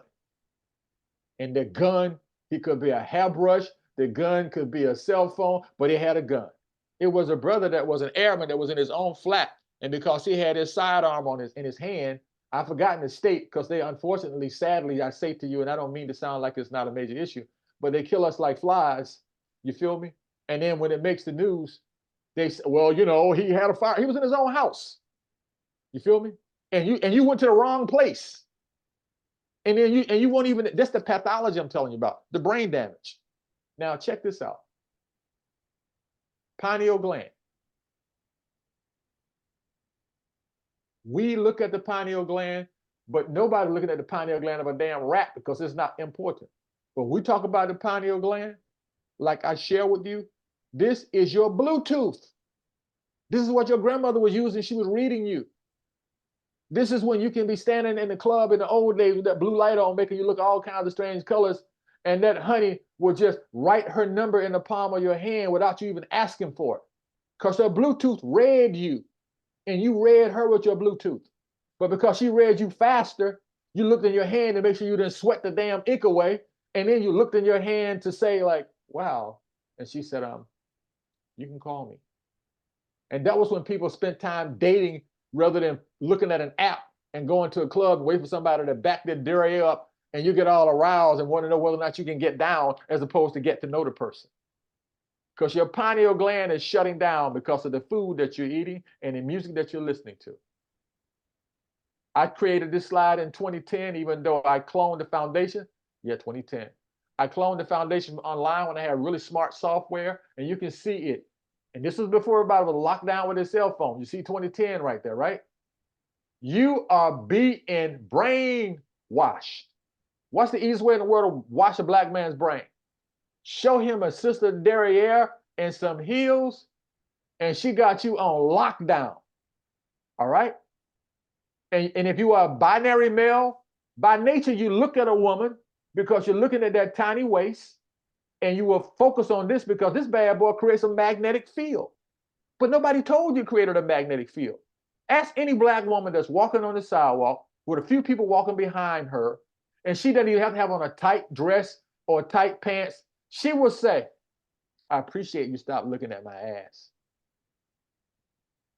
And you're like, I wasn't looking at you like that because you're stuttering. She's like, it's okay. I get that sometimes. Anyway, I appreciate if you stop looking at it. She wasn't even looking at you. She turned around like the Jedi. What's that little funny looking thing named in Star Trek? That little funny looking thing looked like a little gerbil. What's his name? What's his name? Yoda. How about Yoda? Wise Yoda. Yoda would tell you about the Force. You guys have the Force. And this is when they were trafficking their women. I think I should stop because I want to make sure people have plenty of time for Q&A and make comments. But all you have to do is look at this. 1 in 106 vanilla brothers over the age of 18 are like incarcerated. 1 in 36 Latino brothers and sisters, and 1 in 15 African-American males. Are you aware that melanin dominant people, African-American males, you make up about 13.5% of the US population now? Not the men make up about 5%. And then when you add into that the people with their colors and things like that and their preferences in terms of what they like and they dislike, then you got about 2.5% of the men that are binary men. That doesn't mean I'm knocking the men that are not in that lifestyle. But I have a brother that's a really good friend of mine. And we had this weird conversation. I said it was weird because he was telling me, he said, Niyana, do you like my nails? I'm like, Oh yeah, I closed it. You open them. your mic is open. Oh Your mic yeah. is open. Your mic is open. And you know what he said? Then and I check like on you. blue. Listen Your to mic them is and- open. Somebody's mic is open. I don't think I can close it. Let me see if I can close it. So why are they locking up all the brothers? Because we have a banking crisis. We don't have enough of these. We don't have enough of these. It's not my opinion. This was on the tubes in the UK years ago. All right. Piccadilly line. You look up, they got it on the tubes. It's not there now because I happened to go there 2023. Yeah. Last year, 2020. Yeah, 2023. You feel me? And I'm worried about some of these young guys from certain places in the UK and London trying to roll me. You feel me? Because I'm dressed up, and when you travel and you're black and you're tall and you're wearing leather and you look like you comfortable, racism is a blip. So check this out. Dr. Francis Cress Wilson, you see these cupcakes here? Can you all recognize what this is in the corner over here? And do you know what this is? And can you read that there? Can you read the words over this little silver thing in the corner? Does anybody know what that is? This is dark sperm disposal. And what is that little silver thing? Yeah, I'm trying to see what that is. Urinal. You can also sit on it. That's what you find in the jail. That's what you find in the joint. You follow me? And I just share with you, we don't need these brothers to pick the cotton anymore, prime the tobacco. We don't even need them on the assembly line in Detroit to make the cars. So this is what's happening. And these things are in the books that I just referenced for you guys. I'm not making this crap up. I'm going to show you something that comes from The Simpsons, but it doesn't come from The Simpsons, but it's highlighted in The Simpsons.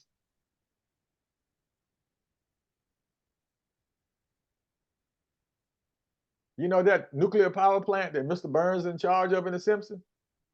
And Homer's always in and out of it with his limited education. Do you realize what's happening to the mitochondria, the battery pack, and the spermatozoa among a lot of your brothers and sisters? Oxidative stress is making a lot of them have problems producing children. That's one of the reasons why when I made a comment to you about Bill Gates, all right, about these people wanting to keep us in this state of mind, all right? They want to keep us anesthetized. I don't knock people that smoke ganja, but ask the average black person that's trying to open up a dispensary to sell medical marijuana. You find out how many loops he or she got to jump through to open it up. Rostas would tell you that this stuff is good for you in general anyway, particularly the kind that's high in cannabidiols, right? The THC is the one that gives you the daggone munchies to want to eat everything. Now, we want to keep you sedated. We want to keep your brain waves down here, which means keep you walking around like a zombie, like I shared with you. I only put this slide here to share with you that these people that lived in the Marshall Islands, they're also subject to generation trauma, because where you see these little red dots, we dropped nuclear ordinances just to see what it would happen in those places over and over and over and over again. And some of the people that had children, the kids were born just like a moth coming out of a sack, which means it had no shape because the radiation had done them all types of damage. And this is what they would do close to where they would go fishing. Now, we don't talk about this. You know why? Because the media does not disclose this information, because we want to keep you somewhere in between theta and delta. We want to keep you nodding out for no reason. And you're nodding out. Television can also hypnotize. You ever seen a person sit down and say, I'm going to look at this one show? And then they go, I looked at all of them. You know, I was binging. I looked at the whole series. So let's see if we have any comments or questions, because this is where you think the library of human knowledge is, but you cannot trust the internet if you don't cross-reference where you're getting your information from. And so I'm going to stop here because this is a program that I worked on in 2010. I've kind of have it almost perfected now. It's called dezombification. and you see the light bulb and you see the books here. It's 3 tiers. It's like, what do we do to get your mind back inside of your sphere, not in your head, because your brain is in your head. Your mind is not in your head. Your mind is part of the consciousness in the matrix that we call the Akasha records. That's why when brothers and sisters meet each other, you hear them saying it all the time. Yeah, man, I mean, like, I don't even know you that well, but I'm feeling you, brother. And it ain't got no sexual connotations. It's like, I'm feeling you, brother. And he's like, yo, man, I'm feeling you too. Because you're communicating with your Bluetooth. That's the Urugu. Adharma avidya is a term taken from old Dravidic language. Some people say it's Sanskrit. You can see part of karma in there, but it's adharma avidya.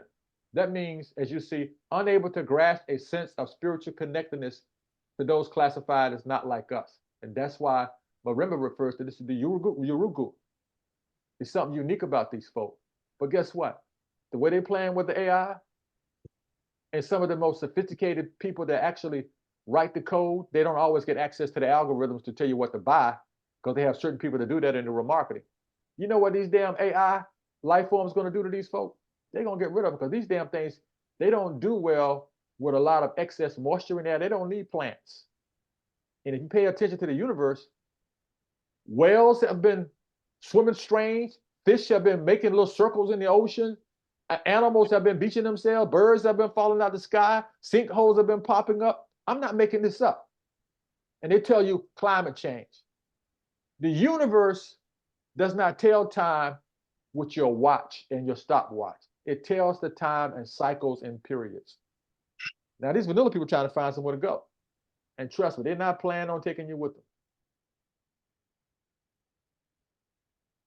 them. So let's have some comments and questions, because otherwise I'll just continue talking. So first though, I just gotta really thank you so much for sharing this information, this Blacktricity University that we all experienced tonight on this Freedom Friday. So everybody that we got a little more time for some comments and questions, and so if you could show your hands once you want to say something, open your hand up, and I'll try to call on you. Baba Mosi, you still with us?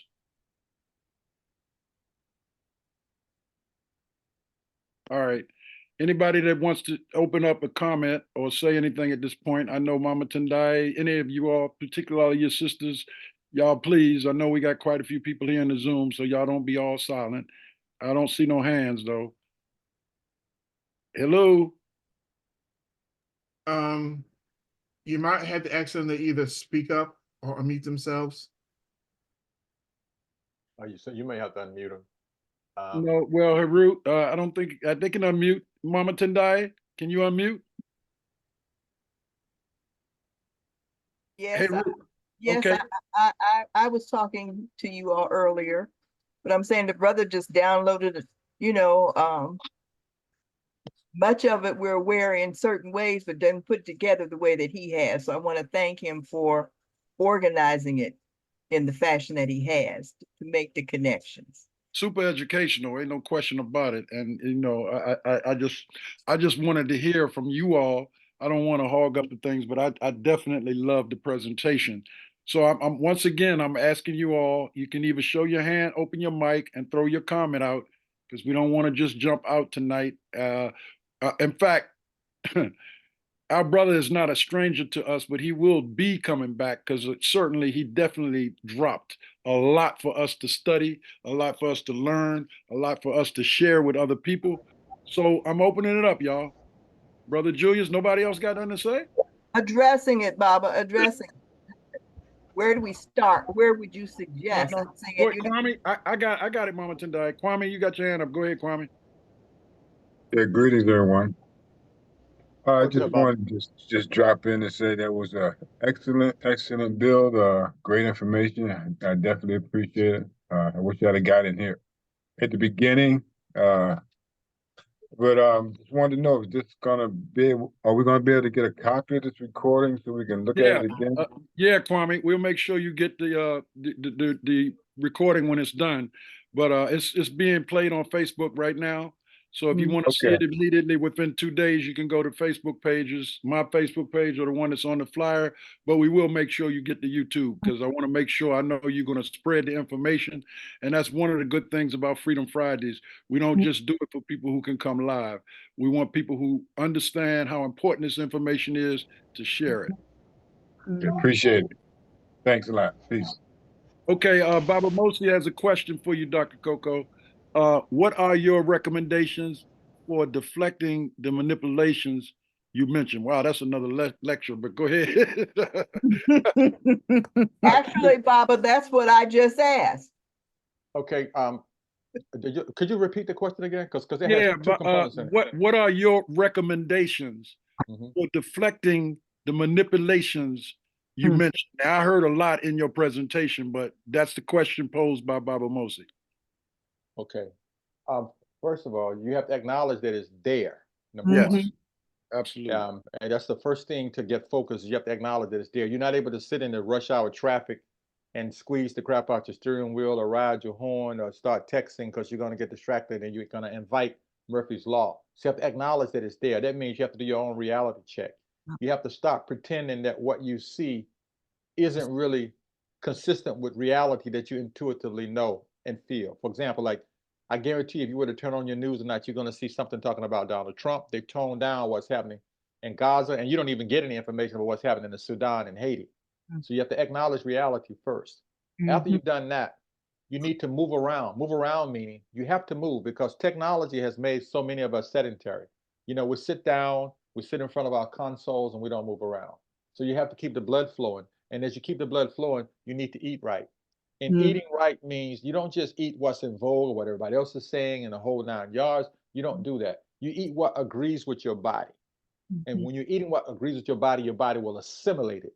And as your body assimilates that, it gives your body something to build on. And as it's building on those things that you need, you also realize that food without music and laughter, you may as well not have eaten. Because there's nobody listening to anything that I'm sharing with you want to eat anything if they feel stressed or want to eat anything in the presence of someone that they know and not sharing the food with them authentically.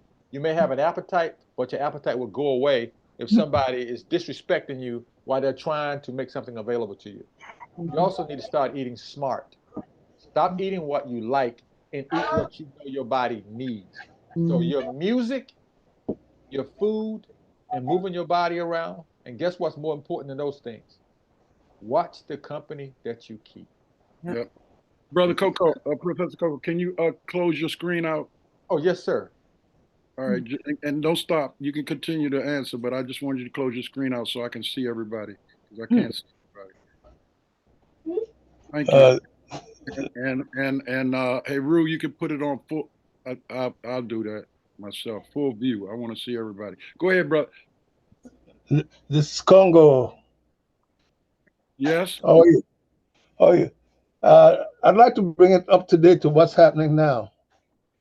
These people form a country that practices apartheid and is practicing genocide and is an oppressor. And these people want us to be on the side of the oppressor. And unfortunately, quite a few people are backing the oppressor because of their misinterpretation of their Bible. It's and I don't know why they'd want us to love the person, the oppressor, and not the oppressed. And the person who practice apartheid and don't expect people who then practice apartheid to be nice and gentle and don't fight to get out of the oppression that they're suffering. Okay. Well, in a nutshell, brother, when I started talking to you guys about religion meaning to bind, these isms, they tie us up. You can meet people that claim to be Christian and they'll tell you that you're Jehovah's Witness, I'm not talking to you. Or somebody may tell you that you're Baptist, I'm not talking to you. Somebody may tell you they're Methodist. The point being, people lack an understanding of spirituality So they fall back on their ism to cope with their baby steps of trying to navigate the world. Because contrary to popular belief, most people don't like to think. They do not like to think because thinking makes people uncomfortable. And thinking mandates that you engage in an action congruent with what you're thinking.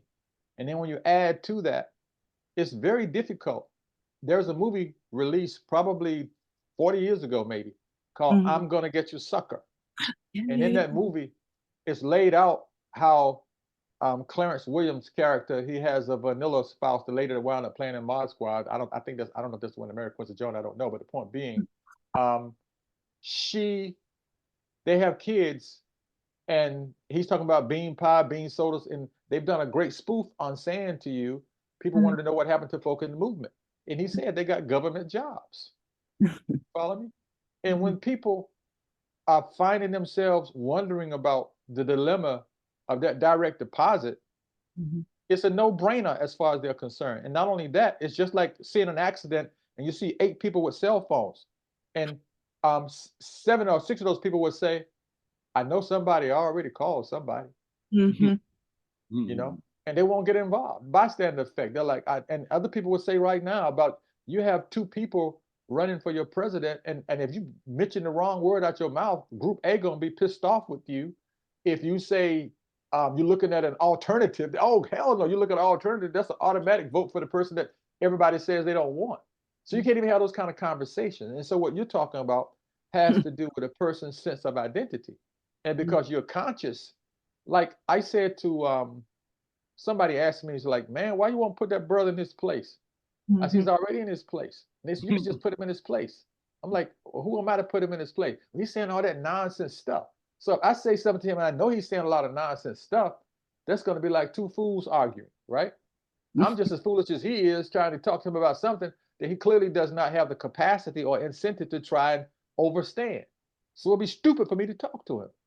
You follow me? So I suggest that you line your energy up with the resources that you know are congruent with the agenda that you recognize, and speak on it. You know, speak on it, and speak on it to the people that you know are going to drop those seeds. Because I may drop a seed that's too heavy for someone else to pick up, and someone else may take a portion of that seed and they drop it on somebody that can handle it. You feel me? And because that's unfortunate, that's the reality that we're in. Because I hear stupid people saying to me all the time, I mean, what's wrong with those people in Africa? I said, that's a stupid ass question. How you going to ask me what's wrong with 54 countries of people, and you got a minimum of 80 to 110 languages spoken there? That's not including the dialects. You ask me what's wrong with those people. You know, I'm like, you know, so you have to do a reality check to say there are a lot of people that are spooks on asphalt, walking, profiling dead. They don't know any better. They believe everything the white folk have ever written or said because they are spooks on asphalt. They are the living dead. Yeah, so you got to be aware of Black Yorugus. Absolutely. Sister Vicky, you had anything you wanted to share? I'm just ready to take a class. I want to take your class. That's it. I'm thinking, how can I sign up for your class? That's it. You know, I should mention these people's name, but I can tell you off the air. But I do a special class on the psychology of racism every summer at one of the local universities. I'm not going to mention that name because I've said too many things that are controversial.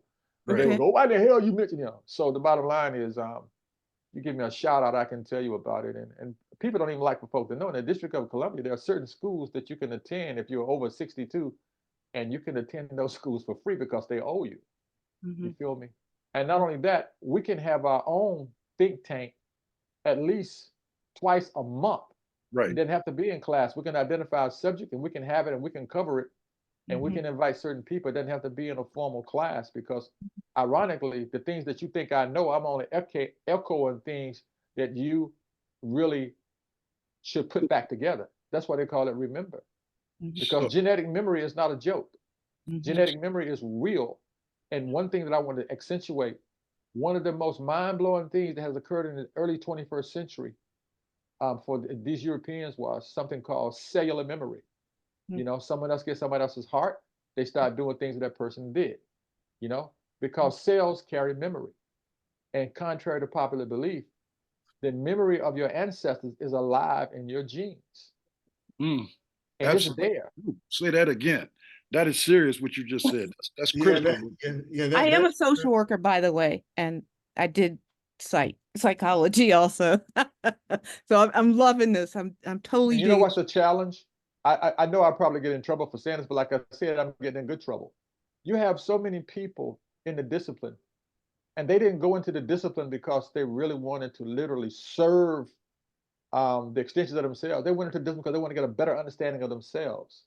Right. And I would say to them, like, who wants to talk to a therapist? And they'll say, well, this is couples therapy.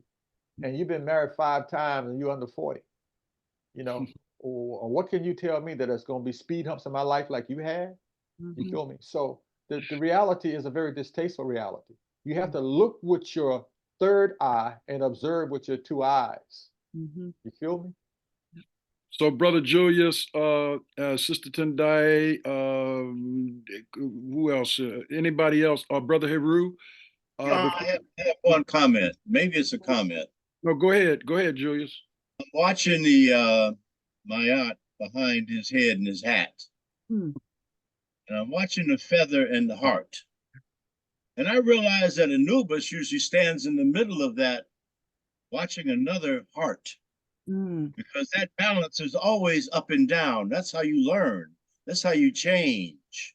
And that original, not original, but the symbol of Mayat shows Anubis standing in the middle, measuring another heart. Because that balance has to go up and down. You have to make those corrections. That trial and error has to be part of your life. Okay, that's a great comment. That's your pineal gland opening up. Oh, no doubt. And if you could see it up close, you would see at the top of the crown, which you probably can't see. I have the eye of Heru at the top. It actually represents the Trinity, you know, and that's a particular part of the brain that I could show you that relates to what people think of as the Trinity, and it's inside of your head. Because when you go into pineal general activation and deep dream state, you can actually have what we call astral flight out of the body experiences. And if you're conscious of that, you can get back into your body easily. But if you're not conscious of that, it'll startle you and you feel like you're paralyzed, like it's something holding you down. Wow. You follow me? I actually had an opportunity to talk about some of that in Dubai because the people in the United States, they're not ready for it. You feel me? And particularly the people in my academic environment. It's not telling them about, it's something called DMT, spirit hormone, that usually surges when people take an abrupt transition crossing over. And the brain will actually become super activated. It's called gamma activation. You feel me? But Westerners, they don't look at that. Like I said, I don't knock people. As a matter of fact, Dr. Bianca up at Columbia is a genius. She does a lot of research with rat pups. And she talks about those things that I mentioned to you guys about what happens to people when they have famine. Because you get brain damage. And not the people that actually walk on the earth, but the children that they have, they can pass that on to their children. You feel me? It's like you hear some untouched African American will say, hey, you know, diabetes runs in my family. I'm like, well, they wearing Nikes or Pumas. What do you mean it runs in your family? And they'll say stuff like, well, you know, my grandmother had it, but y'all eat the same damn food. You feel what I'm saying? Yeah. So it's not that there's a gene for it. There's a predisposition for you to present it if you're doing those types of things. So it's like I said, the brother asked the question earlier. It's your music, which is your voice, and your food. And by the way, they now know there's a correlation between breast cancer and women that are in toxic relationships. They also know that there's a correlation in men's prostate cancer with not being actively involved in intimacies with their companion. You feel me? Because you're sitting around on a job that doesn't allow you to move around and ambulate, and you know your prostate is sitting right there near your anal aperture. And there are clusters of bacteria that build up there, and then you got a jacked up diet, then your biome is thrown off balance. And when your human biome is thrown off balance, your body becomes more acidic. And the more acidic your body becomes, the more likely you are to invite cancers that spread. So, Professor Koko, you definitely have dropped some serious Blacktricity gems. You are part of the family and you will be invited back. So, Baba Mosi, you kind of heard what Sister Vicky was saying and everybody in Division 330. But I want to certainly stress to everybody here before we leave that it's critical for us to share this information. And as the education Baba Mosi, your text is talking to me while because I have my tech voice. You're talking to me, and that just shows you our blacktricity. Because Professor Koko, Baba Mosi is saying the same thing to me that I'm saying. So I'm just saying that's how our blacktricity, our synchronicity moves. So the point is, he will be invited back, is what Baba Mosi is saying. And Sister Vicky, this will continue to be part of what we do in terms of re-educating our brothers and sisters of what they should be checking out, what they should be looking out for, what they should be doing to try to protect themselves, but most of all, building a solid, real structure for those that follow us so that they don't get caught where they have the opportunity of escaping escaping the attack that's being taken, because not only are we being killed physically, emotionally, spiritually, and physically, we're being programmed to be something we're not. That's why I call some of the blacks that are out there black Urugus. And I can appreciate you, Brother Koko, for not only sharing your knowledge and your experience, but the different people that you've studied. And Mama Tendai, you have your hand up, so we'll get ready to wrap up. So come on, Mama Tendai, you can hand up. Come on. I only just wanted to say that when I had started talking, I was talking about how much I appreciated Dr. Koko. But at the same time, I want to say he has brought forth the information for us to understand where we are and what has caused us to be where we are. Now it's up to us to work with him and each other to be able to come up with the applications in terms of how do we get out of this. Absolutely. And get that memory back in place so that we can live the lives that our ancestors already inside of us have been telling us that we need to do, and the God within us. Thank you so much, Queen Mother. That was absolutely on point what you just shared. That is absolutely how Brother Koko was sharing with us earlier about what we should do. And it looks like it's time to close out. But I just want to thank you, my brother Koko. Thank you, Congo. Thank you, Baba Mosi. Thank all of you UNIA people and the guests that have been on the Zoom. Thank everybody that's in Facebook, because as Mama Tendai just said, and Brother Koko, Professor Koko said it to us too all throughout the presentation. It ain't about he, it's about we, collectivity. He asked us to comment, us to look for answers, because he brought information that we can utilize. And while we are getting out of this programmed mentality that Urugu has put down on us and move more to an African-centered perspective, it's our job to come up with the answers and the solutions. And we can do that. So we can do that. There's nothing that we can't do, as Marcus Garvey taught us. Man and woman can do what man and woman has done, but you got to know who you are first. So it takes a step at a time. So I'm going to give you an opportunity, Professor Koko, for any closing words that you want to make. And we're going to wrap up. I kind of really appreciate you taking time out. I really, really appreciate how you took us to school, the slides that you showed. You know, this has been more than a class. This has been a whole semester of teaching, as far as I'm concerned, because it's a lot for us to go back and revisit. And we recorded it so we can do that, because you might not have caught it all, but every bit that I got, the blacktricity that I got, I'm ready almost to get up out of my seat and fly home to Africa and tell all our brothers and sisters what we just shared.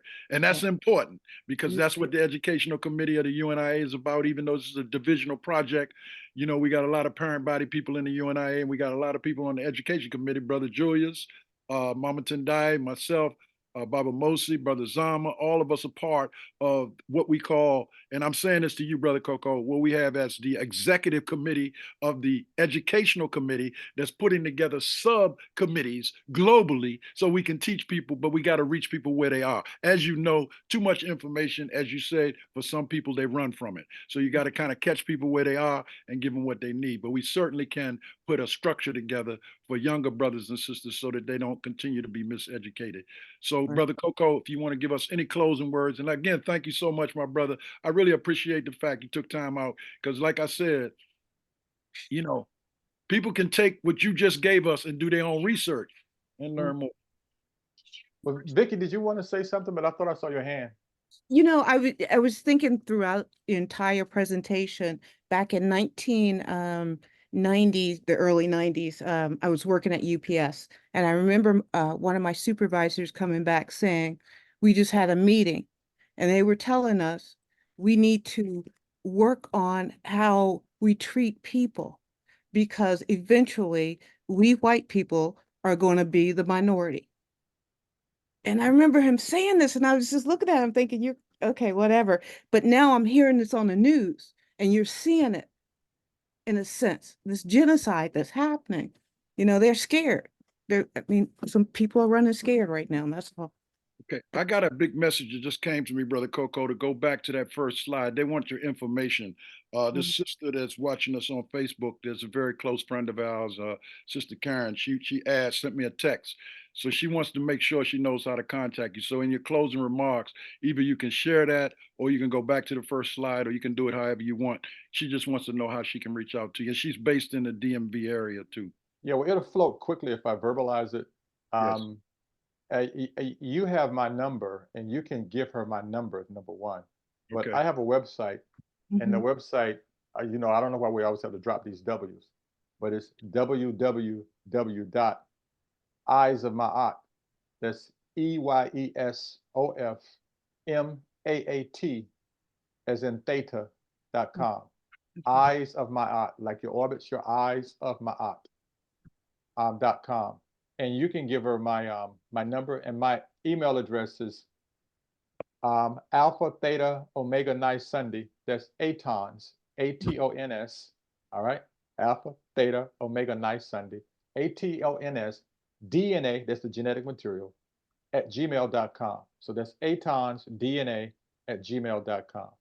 Okay, we'll make sure we can connect her. You don't have to give your number out online, but Oh we'll yeah, I make was just giving it to you. That's the no, those are we'll the make sure we connect it. But what you gave us is perfect. But you know, go ahead and make any closing statements you want to make if you have. I'm always honored and to be completely transparent. Mhm. I'm motivated when I have to talk to my folk Mhm. because in academia, you'd be surprised how misguided a lot of our children are. And it's a challenge because there are so many people in academia, they don't have a community agenda. They have an agenda of what that environment can do for them as a so-called separate entity. I'm choosing not to use the word individual because individual, contrary to the misnomer of the House of Representatives, individual, similar to indivisible, means that which cannot be divided, which means I am you and I are one. You follow me? So this always gives me a charge. I don't mind doing it. I actually embrace doing it. That's why I string together specific things for you. And there were some things that I could have easily expanded on, but I want to give an opportunity so we can learn from each other. And it's always a treat to be in the spiral of your ancestors allowing you to share information. Because I do know that my person is isolated. My brother Tim, whom I admire and love dearly, but I managed to teach him about his rats in the lab, and Tim does a lot of research on melanin. My point being, they take the brain power of those of us that really know the science, and they put us in a laboratory, and we usually communicating through journals where regular people don't get the information. Right. And Yes. they do that deliberately, and it alienates. And what happens is when people get old enough to retire and they leave school, nobody has read what they've written. And Right. on my website, the person doesn't have to buy it. I can easily make it available in the community. I have a book called Reality Check. Yes. Roughly about 60% of what I share with you is in Reality Check. And if it's not literally in the narrative, it's in the references. And I'm absolutely pleased to be in this forum. And I'm motivated to do this because this actually, it recharges my battery to interact with people that have a thirst for information that I know most people are not ready to handle. So the last comment I'm going to make is, you guys are accustomed to eating gourmet food, all right, fresh food, and other people are wrapped into like, hey, can I go to Burger King, Taco Bell's, or McDonald's? And so the information will be too rich for their system.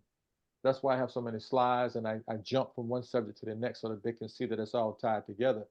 And so that comment translates into this ending comment. You know, we all wear a necklace, but the beads of life gives it color. And you add a bead each time you have a life experience. Follow me? And those beads translate into knowledge, just like you're repeating a mantra. And that's what you do. You grow with that knowledge. And there's no need in you having it if you don't have enough wisdom to realize that you need to use it and share it. So thank you for allowing me to be a conduit to share my 2 cents worth with you guys. Sante Sana, my brother, and really appreciate you, man. And like I said, I can't thank you enough for all of us because it is always a blessing and a pleasure. We do a lot of Freedom Fridays. We cover a lot of ground, but I'm telling you, every time you come on, it's almost like you're doing a whole semester of Freedom Fridays, and so we will be bringing you back. And we appreciate the fact that you enjoy sharing because that's what it's about. Our ancestors waiting and watching children crying and dying because we too apathetic to understand the real reason why we came here in the first place, and we got to get back to that. So I just say thank you. Excuse me, Baba Senghor, before you close, Brother Julius has had his hand up. And I Okay. don't want the brother to leave in case it's something that. I'm glad you saw that because I did not see it. Go ahead, Brother Julius. Because I would hear from Julius. I would hear from Julius if I didn't. Go ahead, Julius. Yes, Brother Koko. For the last 10 years, I've been studying Edward Bynum. Edward On Bruce light Bynum? consciousness, yes. Mhm. And his last book that just came out, The African Unconscious, Mhm. which he really goes into a lot of detail about the genetic history Mhm. from Homo erectus that we're carrying all the way to today. And our abilities then, as you're teaching us now, how to use our pineal gland to correct this genetic coding and putting a new coding in place through a different psychological or meditative techniques. Brother I Julius. assume you work with Brother Bynum in some way or another. Now, You're speaking the same language. Bruce works with my colleague, Dr. Timothy Moore. He does work with him. Edward doesn't really know me personally. We know of each other, and that's just how Bluetooth works. Because the things that I'm sharing with you, my brother, actually, like I say, maybe at some point I can turn you on to Reality Check. But when I read Reality Check, I know damn well my ancestors were channeling all types of information because it's stuff in there about tachyon pulse waves, how you can use your brain to have out of the body experiences. And when I read it, I'm like, Niyana, did you write this? But I know it was written through me because I'm the one that keyed it in the keyboard. I didn't have anybody doing it for me. You feel me? And so I know Bruce's work. You feel me? He drops a lot of work, and Tim does a lot. And brother Laila Africa was another person that I had a lot of admiration for. And So, Baba, before you go, I just wanted to let you know that even though I supposedly am retired, I'm not retired. I consult for HBCUs, so I can relate. I'm also in the academic world. So I understand exactly what you are saying. And when I go to the schools and I'm working with those who are doing applied research, I try to encourage them. I've tried to get the schools to set up digital commons so that their publishing would be more widely available and be available through their institutions so more people can get access to what it is that they're doing. Because like you said, it ends up basically being somewhere in a shelf where folks can't access it. So we're going to share this too. By the way, I'm gonna reiterate that. But Brother Heru, Heru, you got your hand up now. Good. Come on, Heru, because you're gonna be the closing remarks, Heru. You are a technical engineer here, and I know you got a lot to share before you go. Speak on it, Heru. One of the things I like to talk about, when I was taking undergraduate and graduate courses in communication system engineering, we had to take a course in philosophy and logic or rhetoric of communications, courses in information theory and stochastic processes. So when you think about the Urugu, they are masters of using mathematics to describe the method of attack and control. And one of the things that they do is that they cut the communication channel from the ancestors by use of propaganda and also decloaking or detaching one's group of people to the spiritual practices and the ancestors. So when they move around different groups of people, they actually are mathematically linking the cultural disconnect in the mass. And that's why we need to study stochastic processes, because what's happening with social media is that they use their own neocolonial algorithms on automation and also infusing in the AI to purposely disable, as Dr. Koko said, our Bluetooth connection to the ancestral realm and also among us in mass. So Mama And Tendai, let me punctuate that with this one sure, statement. sure. You guys have Bluetooth that opens up like an incredibly large umbrella. So you can pick up a lot of signals like a satellite dish, right? And you pick up all these signals, and what they do is they saturate it. That's what I was telling you about amygdala hijacking. So they bombard you with a lot of misinformation. And as you get bombarded with the misinformation, you know it's misinformation and you want to escape it. So my joke was always to Black people, it's the reason why a lot of Black folk like to wear sunglasses or shades. Because it's not like we're trying to like hide. It's a lot of S going on, and we can pick it up. We can see it, we can feel it. And we don't want that crap. So we kind of filter that stuff out. You feel what I'm saying? And you know, brothers that wear the fez and the guys that wear the kufus and brothers that wear hats, you know, your pineal gland is picking up everything. So you have to create a buffer from that crap. You feel me? And unfortunately, we have been so socialized that we don't know how to nurture each other anymore. And I said we don't know how to nurture each other anymore. The people that we think should be the closest to us are a little bit like who's the guy in the Bible that had his lady to cut his locks, to cut his braid? You know, and the people that are close to us, they can do us the most harm because we trust them when we're supposed to relax. You feel me? And then they drain us. And then we have to go back out in this field of psychic vampires. And we just, energy comes in and we pick it all up. You feel me? But the bottom line is we're in a war. As long as you know you're in a war, you won't be sleeping while you're on the battlefield. And every time you wake up in the morning and before you go to bed, you're at war. And you need to know that you're at war. Okay, now we are closing out, you all, but I'm gonna ask Mama Tendai if she would open up her mic and close us out with a spiritual message, because this whole night for me has ignited my Blacktricity, and I want us to close out with the Queen Mother's words. So Mama Tendai, if you would please close us out with spiritual vibes before we end this tape, and then everybody else can leave after Heru decides he want to shut us down. Mama Tendai. One of the things that, or several of the things that the brother has spoken about deals with the African way of existence prior to the African coming in contact with the European. And so the African way of living was one that lived in which we lived on earth and in the spirit world at the same time.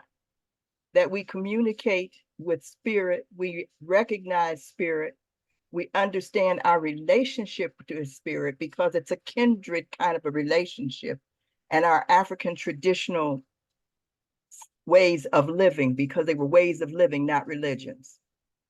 Okay. Our African ways of religion enabled us to do just what he is saying in terms of opening up that pineal gland, opening up the understanding and being sensitive enough to all the stuff that's going around to be able to filter it out and to pull in that which was necessary, because we could communicate with those spirits that exist with us, that would be protecting us and telling us which way to go. And so in getting back in balance and in harmony with that, as the brother is suggesting that we do, that we reach out, as even Sister Marimba Ani talks about our relationship with spirit, which is our African rituals and things that we do and did in order to try to manifest and to work with those energies and to feel them. Feeling them is that Bluetooth. Knowing that they are there, hearing them. My mother passed 3 years ago. Her birthday was April 28th, and she was here. I fixed food for her. Okay. So we must embrace who we are. So when he talks about identity, understand that we are spiritual entities, spiritual beings having an earthly experience. And if we understand that, to connect that spirit that we are with the spirit that exists in the unseen world, to be able to move us in a place where we will be not the minority, not the folk at the bottom, not the whatever, but to put the balance and harmony back into the universe as it Ashe. Ashe, Ashe. Woo! Well said, Mama Tendai. So I would say good evening, Mama, Brother Haru. You can cut the recording and you can stop the Facebook, and everybody else can say their greetings, after that, and we'll shut down.